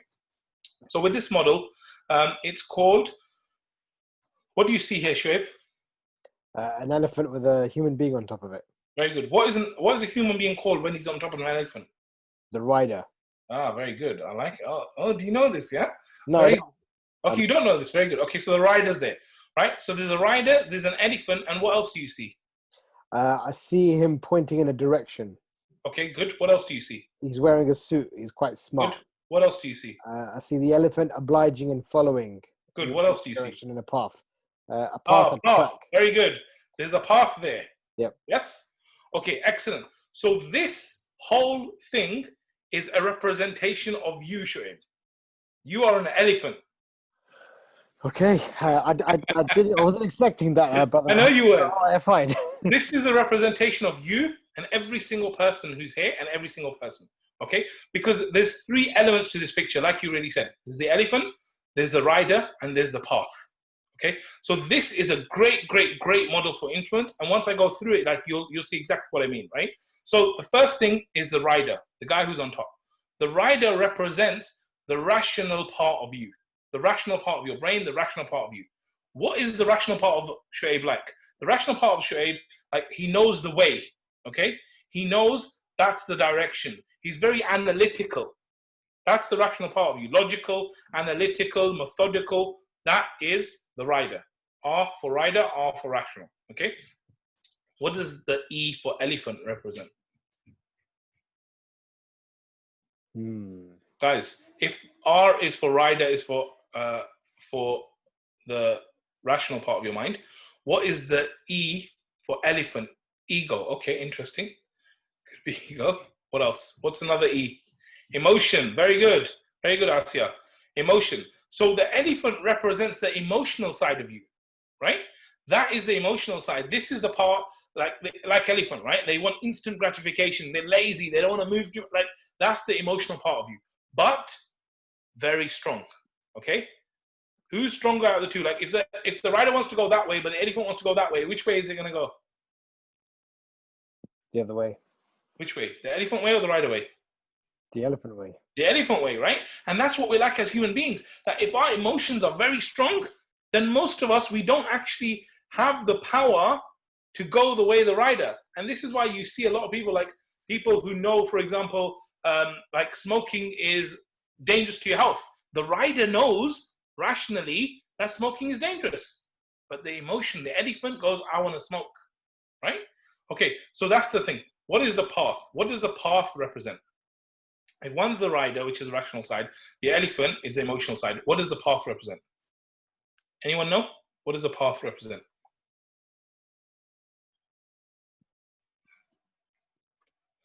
Let's see what people say, because I think you've asked me enough questions for today. The path represents the journey. Okay, good. Life decisions. Yeah, the path, I would say, like, remember systems thinking? The path represents the environment. Okay? It represents the environment. So the environment that we're operating in overall, that's what the path is, okay? So for example, if you are riding a bike up a hill, will that be harder or easier than riding down a hill? Harder or easier? Harder, right? Uphill is harder than riding downhill. So if you can adjust the road, you can make it feel easy or hard, right? And so this whole thing, what I'm saying is when you're trying to influence someone, you need to influence the rational part of them, you need to influence the emotional part of them, and then you need to create an environment for them which actually helps them with that transformation. Okay, so let's go into some specifics. And like I said, this is some of the final things. I'm going to be finishing off soon. For those of you guys, timekeeping being really bad, I'm sorry. So the 3 key behavior changes. The first thing is direct the rider. Okay, we said the rider is there. You have to give clear direction to the rider. Reduce mental paralysis. What happens with the rider? He overthinks things. He's like thinking and thinking and thinking, and his wheels start spinning that he's thinking so much, right? There's no action. So give clear direction and reduce mental paralysis. Let me give you an example about this. How do we give clear direction? How do we give clear direction? Instructions. Okay, but what if I have a problem, I don't know how to deal with it? What do I do? You create an environment where they can ask you questions. Okay, but let's say I have a problem. Like, let's say I want to quit smoking. Okay, then let's look at why you smoke. Is it an emotional? Is it No, but we're going to the rider first. All right, okay. So with the rider, you got to remember, guys, the rider's the rational part. Okay, so what the best thing you can think about for the rider, what the rider needs is recipes. Okay, the rider needs recipes. He needs recipes for success. Because if I want to bake a cake and I'm not sure how to bake a cake, what am I going to do? I'm going to get a recipe. So in the same way, we do something called bright spotting, which is basically looking at what's working and then copying it. So if I want to quit smoking, I will go and speak to someone about how do I quit smoking? Like all the people that have quit smoking, how have they done it? Because once I speak to them, I'll get a clear direction about how to go, and my mental paralysis goes down. Instead of me overthinking, I can start doing something. Okay? And again, alhamdulillah, Allahu Akbar, what a blessing that we are living in an age where I can take 1 second to type into YouTube how to do this or Google, and I will get 12.3 million searches on an answer. Like, how amazing is that? Compared to my great-grandfather who was living in Jhelum in Gurmala, and he had probably about 30 people that he used to see regularly, and he'd ask them a question and they're like, I don't know. Khalas, right? But now you have the power to just go there. How do I quit smoking? Bang, you're there. Okay? So we can bright spot very, very easily. And anything you want to do, there's a recipe out there for it, inshallah. So that's the first thing, direct the rider. The second thing, motivate the elephant. Find the emotional connection. Emotional connection. Okay, so look, the reason I'm choosing smoking, by the way, because it's very, very hard, right, to quit smoking. But at the same time, it's so rationally, it makes so much sense that you should not be smoking. Okay, so what we need to do is we need to find the emotional connection. Okay, so let me ask you a question. Someone who smokes normally, right, do you think that they can stop smoking just like that with one utterance? If I said to them 3 words, right, could they stop smoking immediately? Possibly, yes. They could, right? And it happens a lot. 3 words, okay? But before I go into the 3 words, I want to tell you that most people you speak to about smoking, they will say, I can't give up smoking. What's that? That's a belief, right? Oh, I've tried and I've failed. Oh, okay, look, there's more reason for my belief. And I can't, I tried, I won't, blah, blah, blah, blah, I like it too much, blah, blah, blah, blah, blah, all that stuff, okay? But I'm telling you that there are people in this world, that when I say these 3 words to them, they will quit smoking immediately, bang, just like abracadabra, but that's not the word, right? And I promise you it'll happen. And it's not even an Iman thing, a Muslim thing, right? Does anyone know what these 3 words are? Believe in themselves. Oh, I wish that worked. What is the 3 words? Oh, well done, Sarah. Very good, Sarah. I love it. You are pregnant. You are pregnant. You go and say those words to a woman who smokes, and I'm telling you the majority of the women will stop smoking. MashaAllah. And that's exactly what happens, right? Same with alcohol. Like in our culture, you know, Muslims, non-Muslims, like, well, you've never drunk even 1 drop. Yeah? Like as soon as a woman who's non-Muslim says, sorry, I'm not drinking, they go, oh, what, is this some good news? Why? Because the only time you stop drinking immediately is when you know you're pregnant.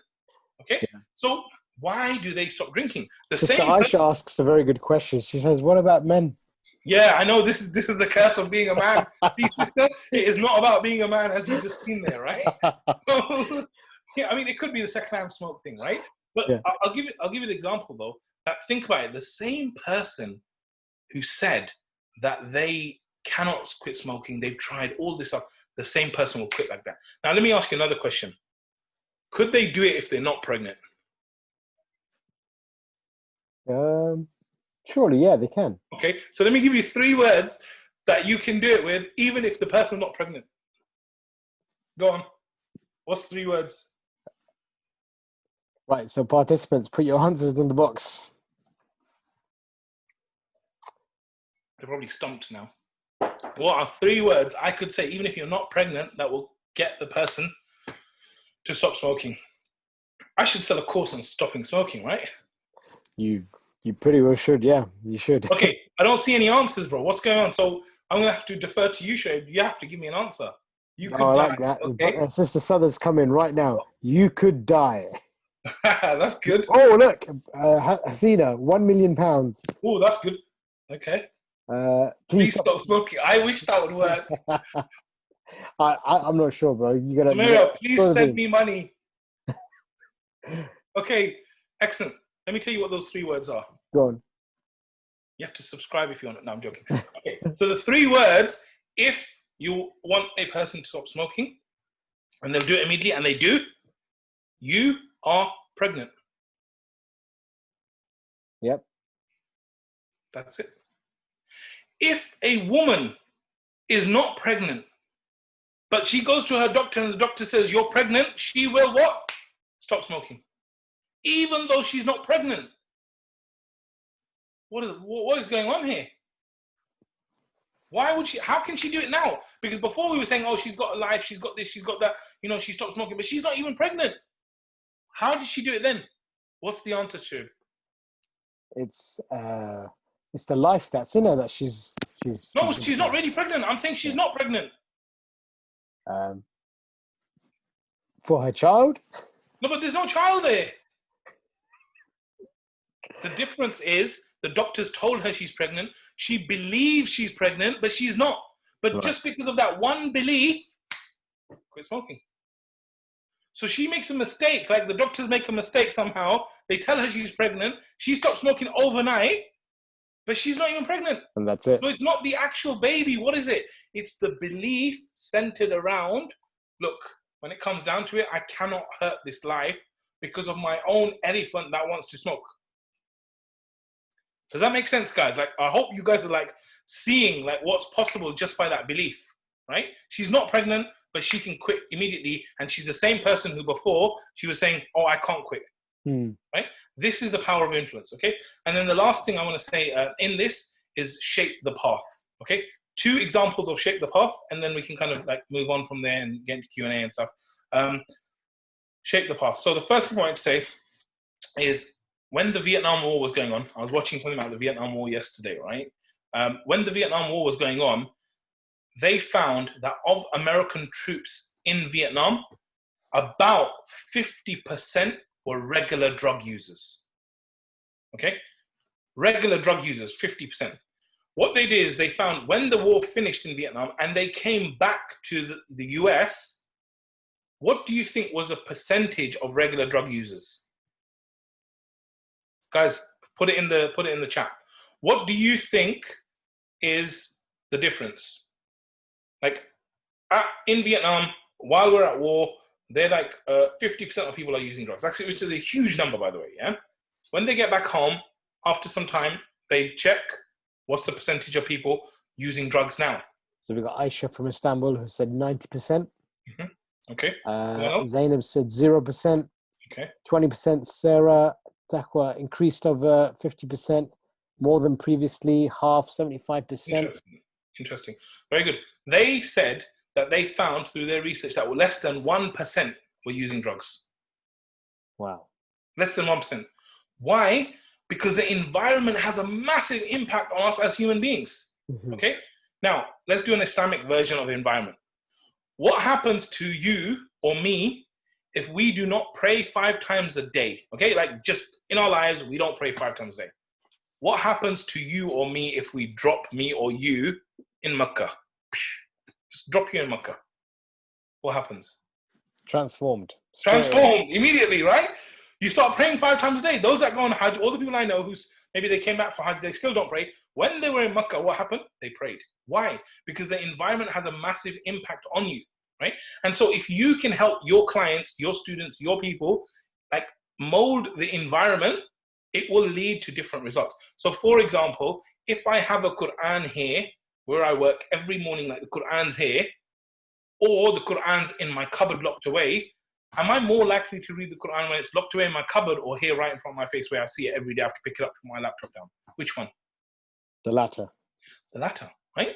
So this is the way that changing the environment can create an influence and a transformation. And so these 3 things, I want you to think of influence in that way. Anyway, let's move on because we are very late. So resources for coaching. So one thing I'd like to say to you guys is that what is your definition of an expert? Like, what do you guys think is an expert? Just type that in for me. What do you define as an expert? And we're going to really differ here because we're going to go off the track here, right? Shuaib, he lied to you at the start of this call. I didn't want to mention it at that time because there was no trust or relationship between us. But I can tell you now, Shuaib lied at the start. Really? How did I? We've got Khala Mona who's come back in again with a hand up. So I'm going to unmute her. Just going to keep you in suspense about how he lied, by the way. Not a question, I'm sorry, is about the environment. I just wanted to add, you had a mashallah beautiful examples to everything. But I just feel the environment is like the friends that you have. And the Prophet sallallahu alaihi wasallam, he talks about that, how it is important to choose the people that we are friends with. Al-mar'u ala dini khalili falyanzur ahadukum man yukhalil. You are on the same deen, which is obviously not literally of your sahib. Choose your friends. That's the same. Choose the environment that you surrounded you, and it will have a massive impact on you. I just wanted to add that. That's it. Wonderful, wonderful. See, you need to trust people are showing me up big time, because I deliver this influence kind of this, like most of what I deliver here, I've delivered so many times, right? So I don't even go back to notes. So for this thing, I didn't even go back to my notes. But whenever I quote environment, I always use that. And there's a hadith of the blacksmith and all that kind of stuff. So Khala is showing me out, mashallah. So Jazakallah khair, excellent. So Shuaib, you lied at the start. Did I? I had no intention to. Like, this is not befitting of someone who's in the need of trust. I think we should get like some scandal, charities commission. So what you said is that you said that basically that I'm a qualified coach. Technically, I'm not qualified. Okay, like I've done counseling, I'm a counselor and this and that, but I'm not like a qualified coach who's done like that, this and that. I know it's not really a lie, but and the reason why I'm saying that, because now when we're going to talk about expert, you're going to find that I'm going to go off the beaten track a little bit. And educated people, highly educated people, they don't usually like this. So I'm not sure if you guys are going to like this, right? So what are we hearing here? What's the response been like, Shoaib, in terms of like what is an expert?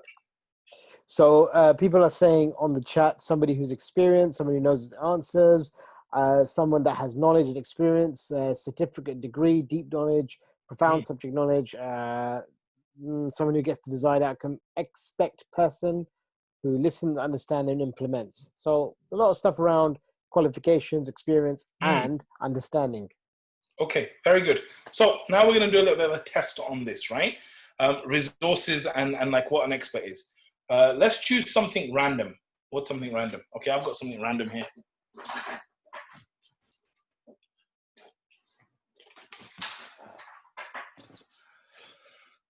What's that? Let's have a look. Can you see that? It's a batteries. Battery. Okay. So my son today, yeah, he was like playing with these batteries, and he goes, "Oh my God, wow!" I'm like, "What happened?" He's like, "If you press this, it tells you how much battery's in the battery, right?" And I'm like, "Yeah, I felt the same way when I found that out like 30 years ago, right?" Batteries. Okay. So I want you to imagine batteries. Like most of us here on this call probably don't know much about batteries, right? If I was to read a total book, I'm talking a proper book like the one you teachers always read and recommend, right? If I was to read just one book on batteries, like would I know more than everyone else on this call? Most likely, yes. Most likely, yes. Okay, very good. What if I read 2 books on batteries? Would I know more than most people on this call and, maybe all our friends and family and everything? Certainly, yes. Okay. If I read 3 books, that's really boring, right? If I read 3 books on a topic like batteries, would I know more than 90% of the population of the earth? You're definitely mastery level. Yeah. You'd know more than... So that means that I've done absolutely nothing in this field, but I've read 3 books and I will know more than 90%. I would say, by the way, it's probably 99%, because if you think of how many people actually know anything about batteries, right? But I would know more than 90 to 95% of the total human population about batteries. Is that not an expert? Yeah. Okay. Now, I don't want to convince you of this, right? Like, I'm fine not influencing you on this. But what I'm saying is that a lot of the time, people think that it's about like knowing everything. It's not. It's about being slightly ahead, right? And so what you'll find, like I've read, alhamdulillah, a lot of books on influence. You know what happens when you start reading lots of books on one topic? What happens? What happens, Shoaib? You've developed the mindset, and then you start passing on the traits or Good. exhibiting. What do you notice about the books, though? They change. The author changes. Okay. One thing I noticed when I went deep into different subjects is that these books all kind of steal from each other, and they all talk about very similar things. Right? So, for example, if we take a look at this influencer model here, right? Like this is from a book called Switch, which is how to change when things are hard. I'll be suggesting that book, right? And it talks about the elephant, the rider, and the path. You know, when I read another book on influence called Influencer, like with an R at the end, Influencer, really good book, right? Guess what they said? They said that influence is all about motivation and ability. Okay? So you have to have motivation and ability. What does motivation relate to? The elephant. What does ability relate to? The rider, right? And then they even said that they drew this 6 boxes and they said it's motivation and ability, but on a social level, on a personal level, and a structural level. So what is structure? Structure is like the environment. What's social? It's the environment. So they basically got the same idea about influence and they just put it in a slightly different way, okay? So if you read 2-3 books on it, trust me, like you will know more than most people. And it will be enough for you to go forward. So the 3 books that I have to recommend for you, the first is called The Magic of Thinking Big. This is a classic book. This is the very first book I would make every client, and I mean make every client read that I've ever coached, right? It would always be The Magic of Thinking Big. Why? Because it's a small book. It has really, really great prospects about opening your mind up. And if you go through it and you learn some of those principles, you can then use those principles very, very easily on other people, right? So just for you, like you guys who like education, that guy's a PhD, right? Classic book. So he knows what he's talking about. Okay, the second one is Switch. How to change things when change is hard. So this is by Chip Heath, Dan Heath, 2 of my favorite authors. They're brothers. They've also written another book called Made to Stick, which if you're a teacher and you have not read Made to Stick, then that's why I'm doing homeschooling. Okay? Like you guys must read Made to Stick as a general thing for your own kind of content and stuff, right? Is that your next book that has... No. It's not, but it's the same authors, Chimham and Dan Heath, have written Made to Stick, but that's generally, I would do that from a content and teaching perspective, right? But Switch is where the ride of the elephant, that comes from Switch, okay? And then the final book I would suggest is called Crucial Conversations, Tools for Talking When Stakes Are High. Amazing book, really, really good. I use this a lot in my life, a lot in my coaching. It's about when you have to have difficult conversations. And the truth is, a lot of coaching conversations, they're like that, right? It's all about speaking. So what is a crucial conversation? It's when stakes are high, when you've got opposing views, and it's just like a really, really difficult kind of emotional kind of discussion.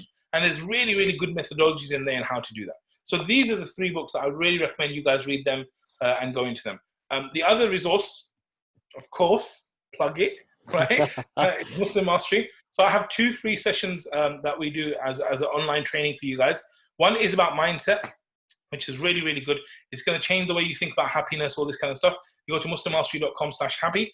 And the other thing, I've just started it like last week, is about confidence and speaking. Like, I've always done this privately with people in terms of like helping them with their confidence and speaking. I mean, you guys are teachers, you probably don't need this stuff, right? But generally there's a lot of people who suffer with like real issues around speaking and confidence. So there's a brand new training thing that I've just done now. It's just gone live, so you can check that out as well, right? And then the last thing to kind of finish off on is real life transformations. Now, what do I mean by real life transformation? I just want to give you a view of what a real transformation is like, something that I've experienced, right? So I had this brother that I know very well. His name is Salahuddin. Okay, so Salahuddin is a revert. He's a Hindu revert. Okay, and he is one of the nicest guys you will ever meet. He's one of the nicest guys I've ever met in my life. He's very nice. He's very good. He's very caring. He's very humble, right? But for me, he's like one of those guys who was so humble, so shy, so quiet, right? That's where he was. And so, alhamdulillah, I got to work with him a lot on his speaking, on his confidence, and all these kind of things, right? And so today, like, you know, with him, his confidence has enabled him to do something completely different, right? And so today, Salahuddin is actually in charge of IERA's global dawah movement. He is going to different parts of the world, and he's basically motivating teams and helping them and all this kind of stuff, right?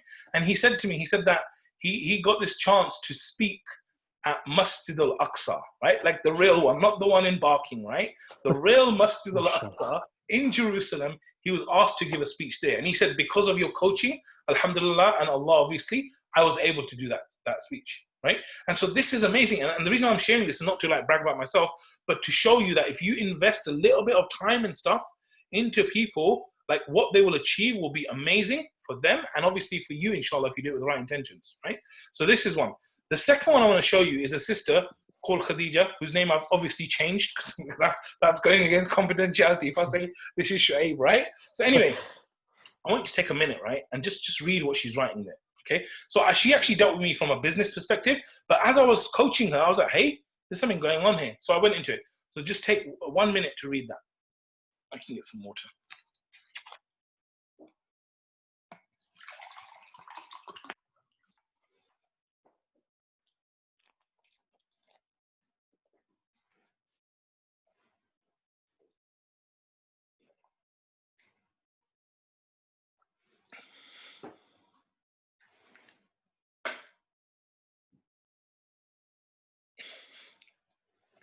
Done? MashaAllah. Okay, Yep. good. So this is, it's not done yet. Sisters, obviously, she's going to express herself better than men. So there you go.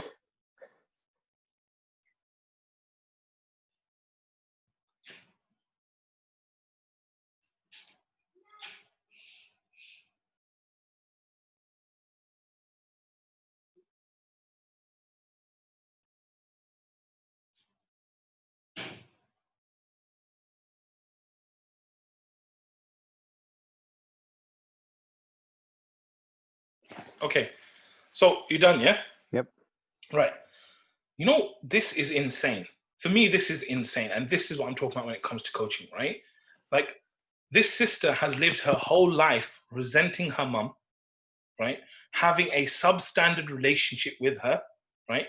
Going through the emotions and problems and all the kind of things you can imagine it leads to in 20 years of your life or 40 years of your life or whatever it is, right? And she's been going through all of that. And now it's the exact opposite. Now she realizes what she was being like. She realizes where she is. She's repaired her relationship with her mother. Like, forget her, yeah? Forget this sister. Think about what it was like for her mum after all those years of bringing this child up, for the child to come back and say, Mum, I messed up here. I resented you. I was wrong. I was this. Like, what do you think that meant for her? It's insane if you start thinking about it deeply, right? And you know what's worse than that? I feel bad. Like, you see this testimonial, like you feel good and happy. I feel bad when I see this stuff. Why? Because this thing, and this goes against contrary. I was speaking to this sister, she's a psychologist, and she said to me, usually we do like 8 months therapy, 12 months therapy, all that kind of stuff, right? This was after one conversation. One conversation I had with her about this topic, and this is the result that happened. Alhamdulillah, right? Alhamdulillah. And for me, it makes me sad. Why does it make me sad? Because she's lived 20 years, 30 years, 40 years of her life like that. Imagine if she had access to people like you who would help her to make that transformation 10 years ago. Imagine if her mother had already died and she found this stuff out, right?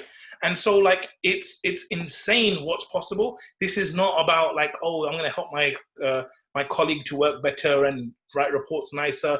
This is about real transformation. Like what I've given you today, like it's the foundation of you guys having exactly these kind of transformations, right? And the truth is that you can do it.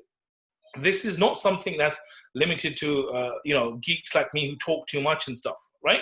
This is about any one of you guys can do the same thing. And you need to get into that mindset. It's the whole belief thing, right? Like you need to believe that I can actually do this. Like this is a huge honor that you can actually do this, right? And so for you, I want you to have the mindset. There's two mindsets, yeah? There's that guy who is basically, when I become a hafid, I'm going to go tell everyone about Islam and I'm going to become a preacher, yeah? Or the other one that follows the Prophet ﷺ, which is like, if you hear one ayah for me, like relate from me even one ayah, right? There's that one person that he learns a little bit and he's like, I'm going to use this in my own life. I'm going to implement it. I'm going to go, right? And I'm saying that you can actually do it. You can do it. I give you permission. Qualification-wise, Mohammad Arshad. If anyone ever asks you about your qualifications, say, I was on this one session with Mohammad Arshad and he qualified me to go out and help people. Okay. Now, I know that ruffles feathers as well, because if you spend 8 years doing a psychology degree and then you got Mohammad Arshad, who's a nobody, saying, you can now do it. You're like, what? Right? But coaching is different from psychotherapy and all this other thing, yeah? But I'm saying you helping people with transformation, you doing coaching, like you can go out there and you can do that now, inshallah. And then the last thing I would say is ultimately that I would advise that you guys always remember the golden rule. This is probably the most important golden rule of all, which is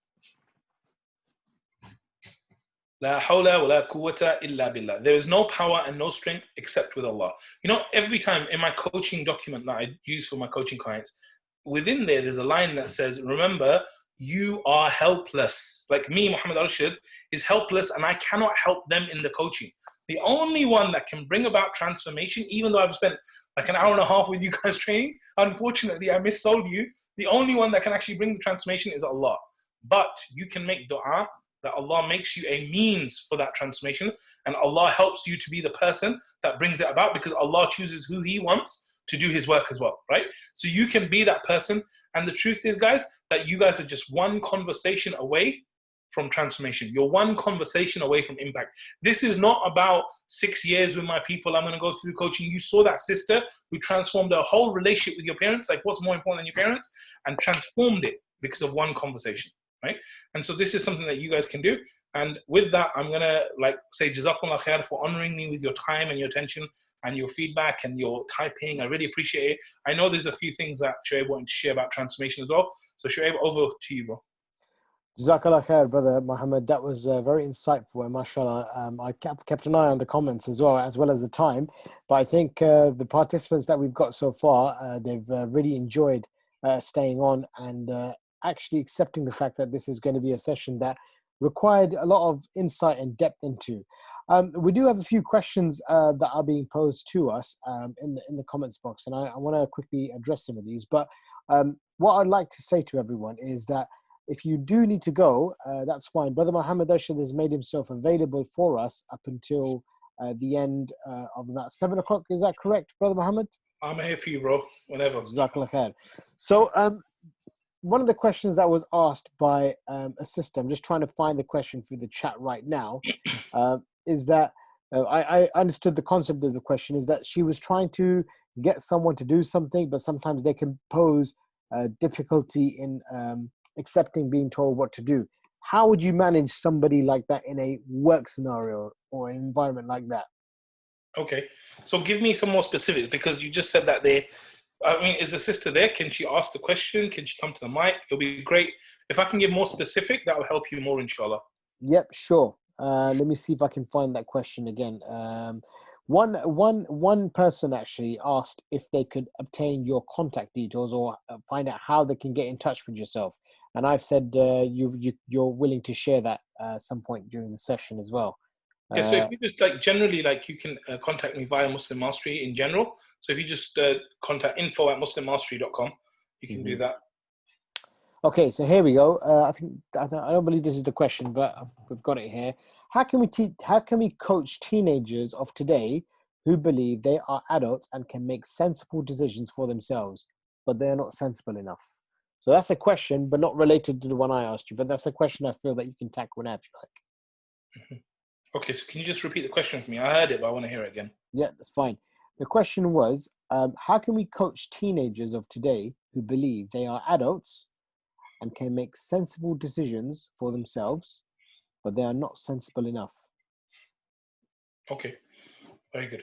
Okay, so this is quite interesting now, right? Because like before I get into the question, it's like something to think about. Are teenagers adults? Nope. They're not. No, they're not. Okay, good. So if someone who is 17 or 16 dies upon kufr, that person not held accountable. Practically, they are, because they've passed they've gone through puberty, right? I don't know. You tell me. You just said they're not adults. So what are you saying now? Would you like to change your answer? Of course, I would. Yes. What would you say then? I'll say they are held accountable. So are they They adults? are. It's a tricky question, isn't it? I don't know. I mean, they Right, go on, shed some light for us. Go on. No. The reason I'm saying, look, whenever someone asks you a question, me personally, I try and break down the question. Okay, and so for me, there's a few different elements in this question. I love that you're asking it. I love that you're trying to help the students and stuff. So this is not a reflection on anyone that asked the question. But I'm just saying, for me, like because I'm like, if someone's going to try and influence me, I'm going to really question what they're saying. So if someone's saying to me that, they're not adults and stuff, so the first thing I want to question is, hold on, are they adults or not? Right? Because if they are adults, then we should be treating them like adults, no? Correct. So for me, it's like, are they adults? Well, technically, according to, UK law and stuff, they're not adults. Obviously, we all know that, right? But like in my paradigm, I deal with things from my own perspective, which is obviously an Islamic worldview. Like, are they adults, right? By the way, I'm not dumb. Like, I completely get that someone who's 14 and gone through puberty is very different from someone who's 24 or 34. So there's still adolescence there and stuff, right?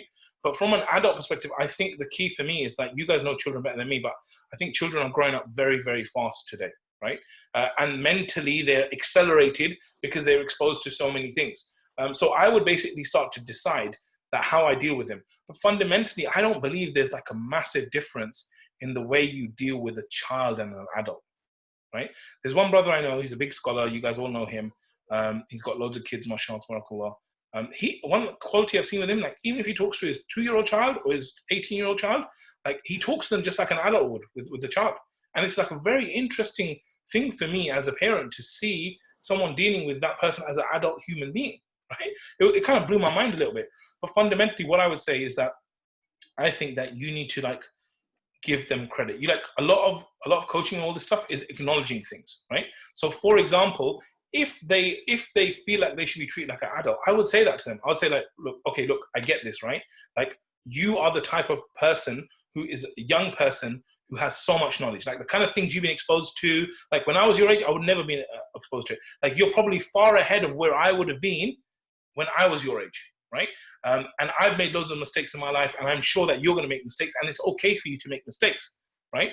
But at the same time, what I want to do is I want to help you to get to where you want to get to. I want to help you to get what you want. And so you need to go back to the WIFM thing. What's in it for me? Like you need to build a vision for them, which is from them, and then you need to kind of lift it up a little bit, okay? Because sometimes people have low standards, right? And you need to kind of grow them. So what I would say is that you need to really help them to build a vision, because vision is one of those things that it drives you, right? Drives you.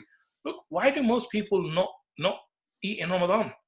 Because they have a vision of Jannah, right? If someone said to me, listen, mate, like Allah's not going to take you to Jannah for fasting or whatever, I might be like, forget fasting, right? Like, why would I fast?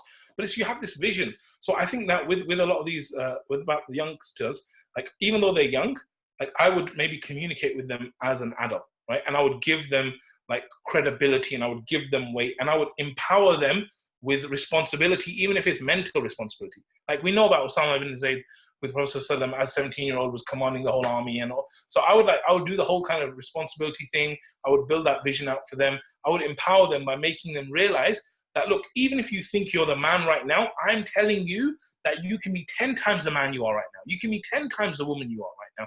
Like, you are capable of things that you cannot even imagine. I'm telling you, even if you sat down, tried brainstorming, you can't imagine the things you're going to do. Right? And so what I want to do is I want to help you to fulfill that potential. I want you to become that person who is next level. And the truth is, like I said to you, growth and contribution are human needs, right?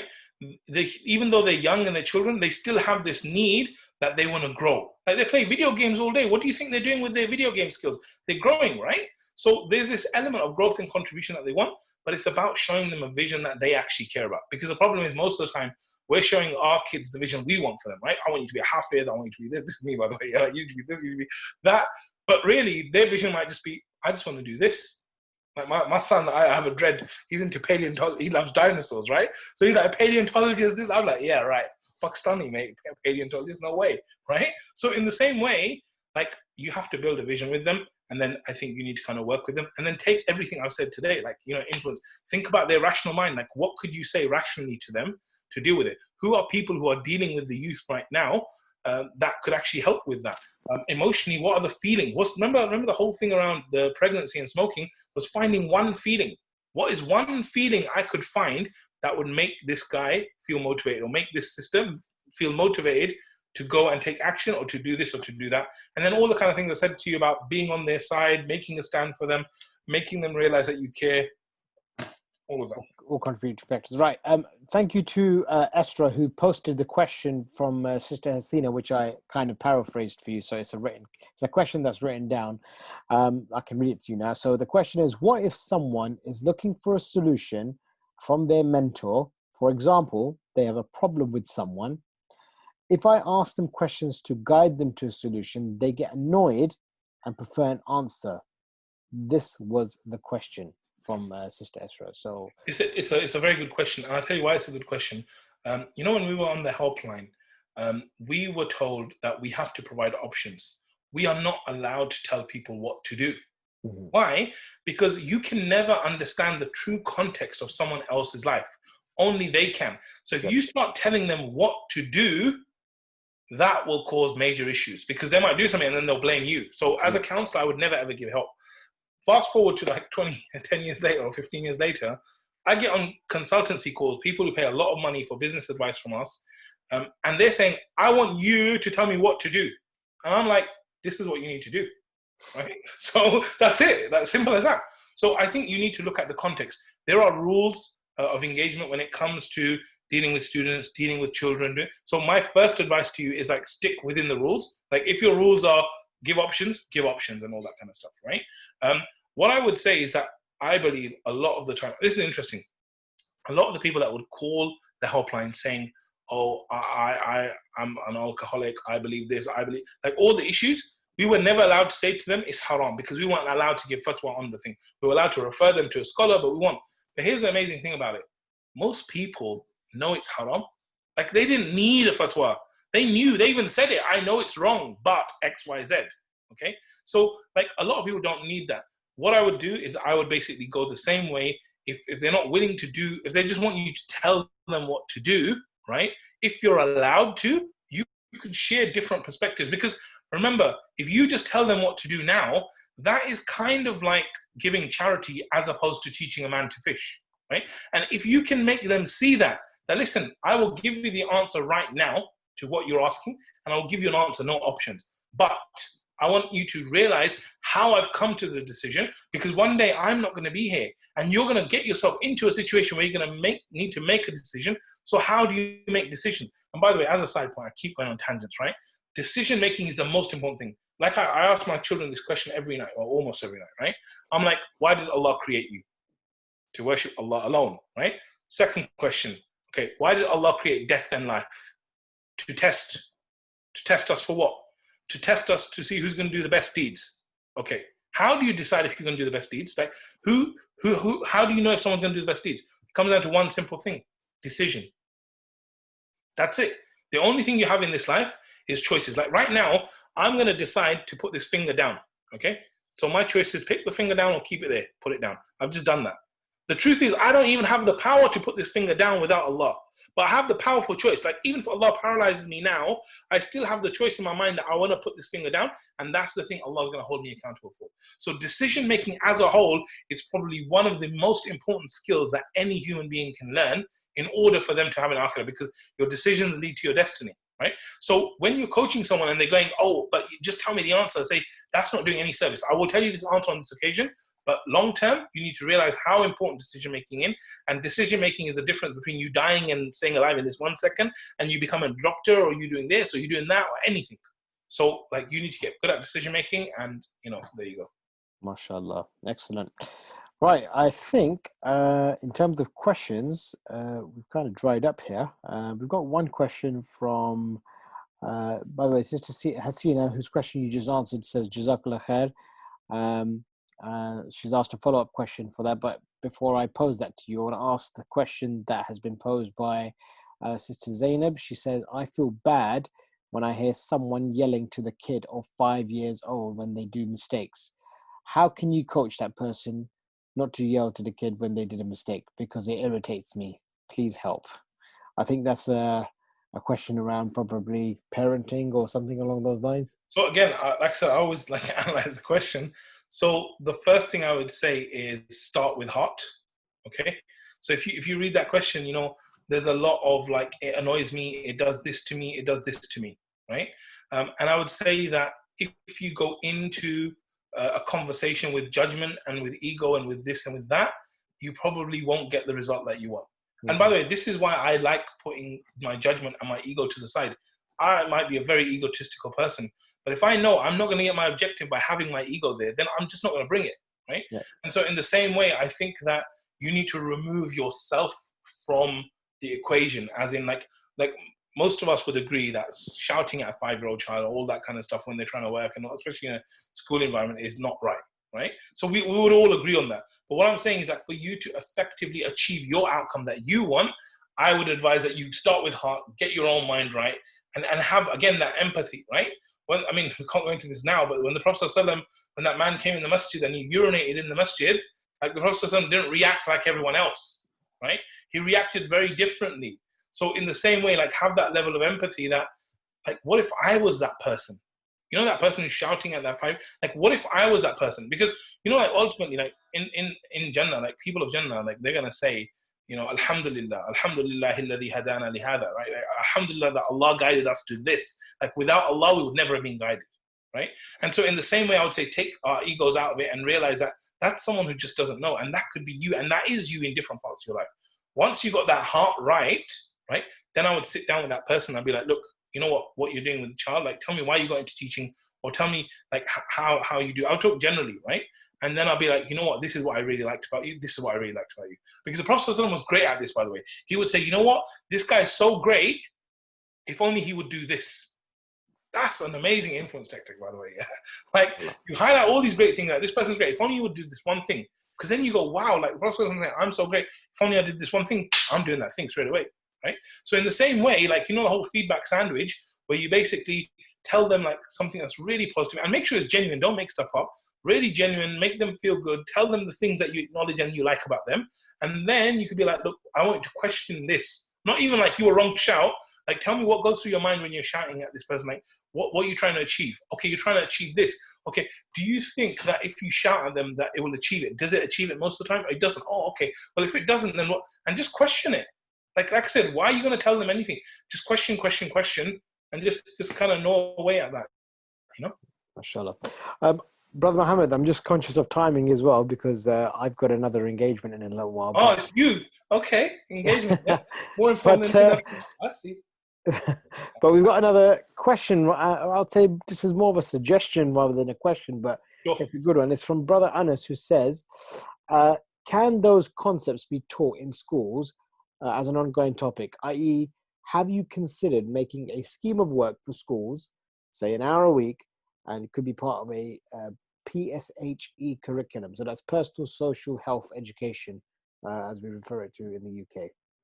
Yeah, it's an excellent point, because I think that there's so much stuff. Like, think about it, right? Like, I had to go outside of my school, I had to go outside of my work, and many years later discover all these things, that beliefs are so important, and this is the way you get confidence, and this is the way you speak, and this is how important decision making is, and this is how you make decisions, and they didn't teach any of that in school. Like, it's insane for me as a human being that we didn't learn it, right? And so I think it's so important to try and do this stuff in school. I have thought about it so many times, about like doing stuff in schools and trying to create like little things for them, because one of the most dangerous things for Muslims, and I'm going to be quick with this show because I need to go. I said to you, what's the most powerful thing in personal development? It's identity, right? And right now, the Muslims' identity is under attack. When we were kids, we were like, oh yeah, excuse the French, right? But these guys are Pakis, and we were brown faces, and we were this, and like, but everyone knew racism was wrong. And this, today, bro, like I used to be nervous in my workplace, in the corporate world as a Muslim. Imagine how a child feels in a school. Right? So the identity of being a Muslim is under attack. So we need to empower the Muslims. We need to like reconnect them with the identity. We need to show them how powerful. So I think there's so much that can be done there, and I'm definitely open to doing some of that in my life. I just haven't got around to it yet. Perhaps that could be another project for both of us in the future. Well, the amount of time I spent on this project, we'll have to think about it. Mashallah. Okay, I can't see any questions coming in, and I've got it at 6:56. So what I'm going to say to everyone here who's on the call right now, we're going to be sending out another feedback form. We're still waiting responses for the first free feedback for the first 3 sessions. So our administrator, Sister Zainab, will be sending that out to all of you, and then obviously we'll have a final one just to help us to understand how we can improve, what can we do to ensure that we can support, our participants in the best way of form. Brother Mohammed, do you have any closing remarks before I bring this session to an end? Yeah, I just want to say Jazakumullah khair for everyone giving me their time. I really value your time is your life. So I appreciate you guys being here with me. I would say make your intentions big from what you learned today. Even if you just take 1-2 things, go and apply them in your own life, apply them in other people's lives. Make the intention to do something great with this stuff. Allah will reward you for that intention, even if you don't get around to doing it. And I really wish you well. I hope you guys go check out those resources as well, inshallah. MashaAllah, Jazakallah khair. And just to reiterate what Brother Mohammed said, if you'd like to get in touch with him and look into some of the work that he's done, you can Google him by looking him up at Muslim Mastery, and inshallah you can get in touch with him as well. For now, Jazakallah khair for everyone, and see you inshallah next Monday. Take care. Assalamu alaikum.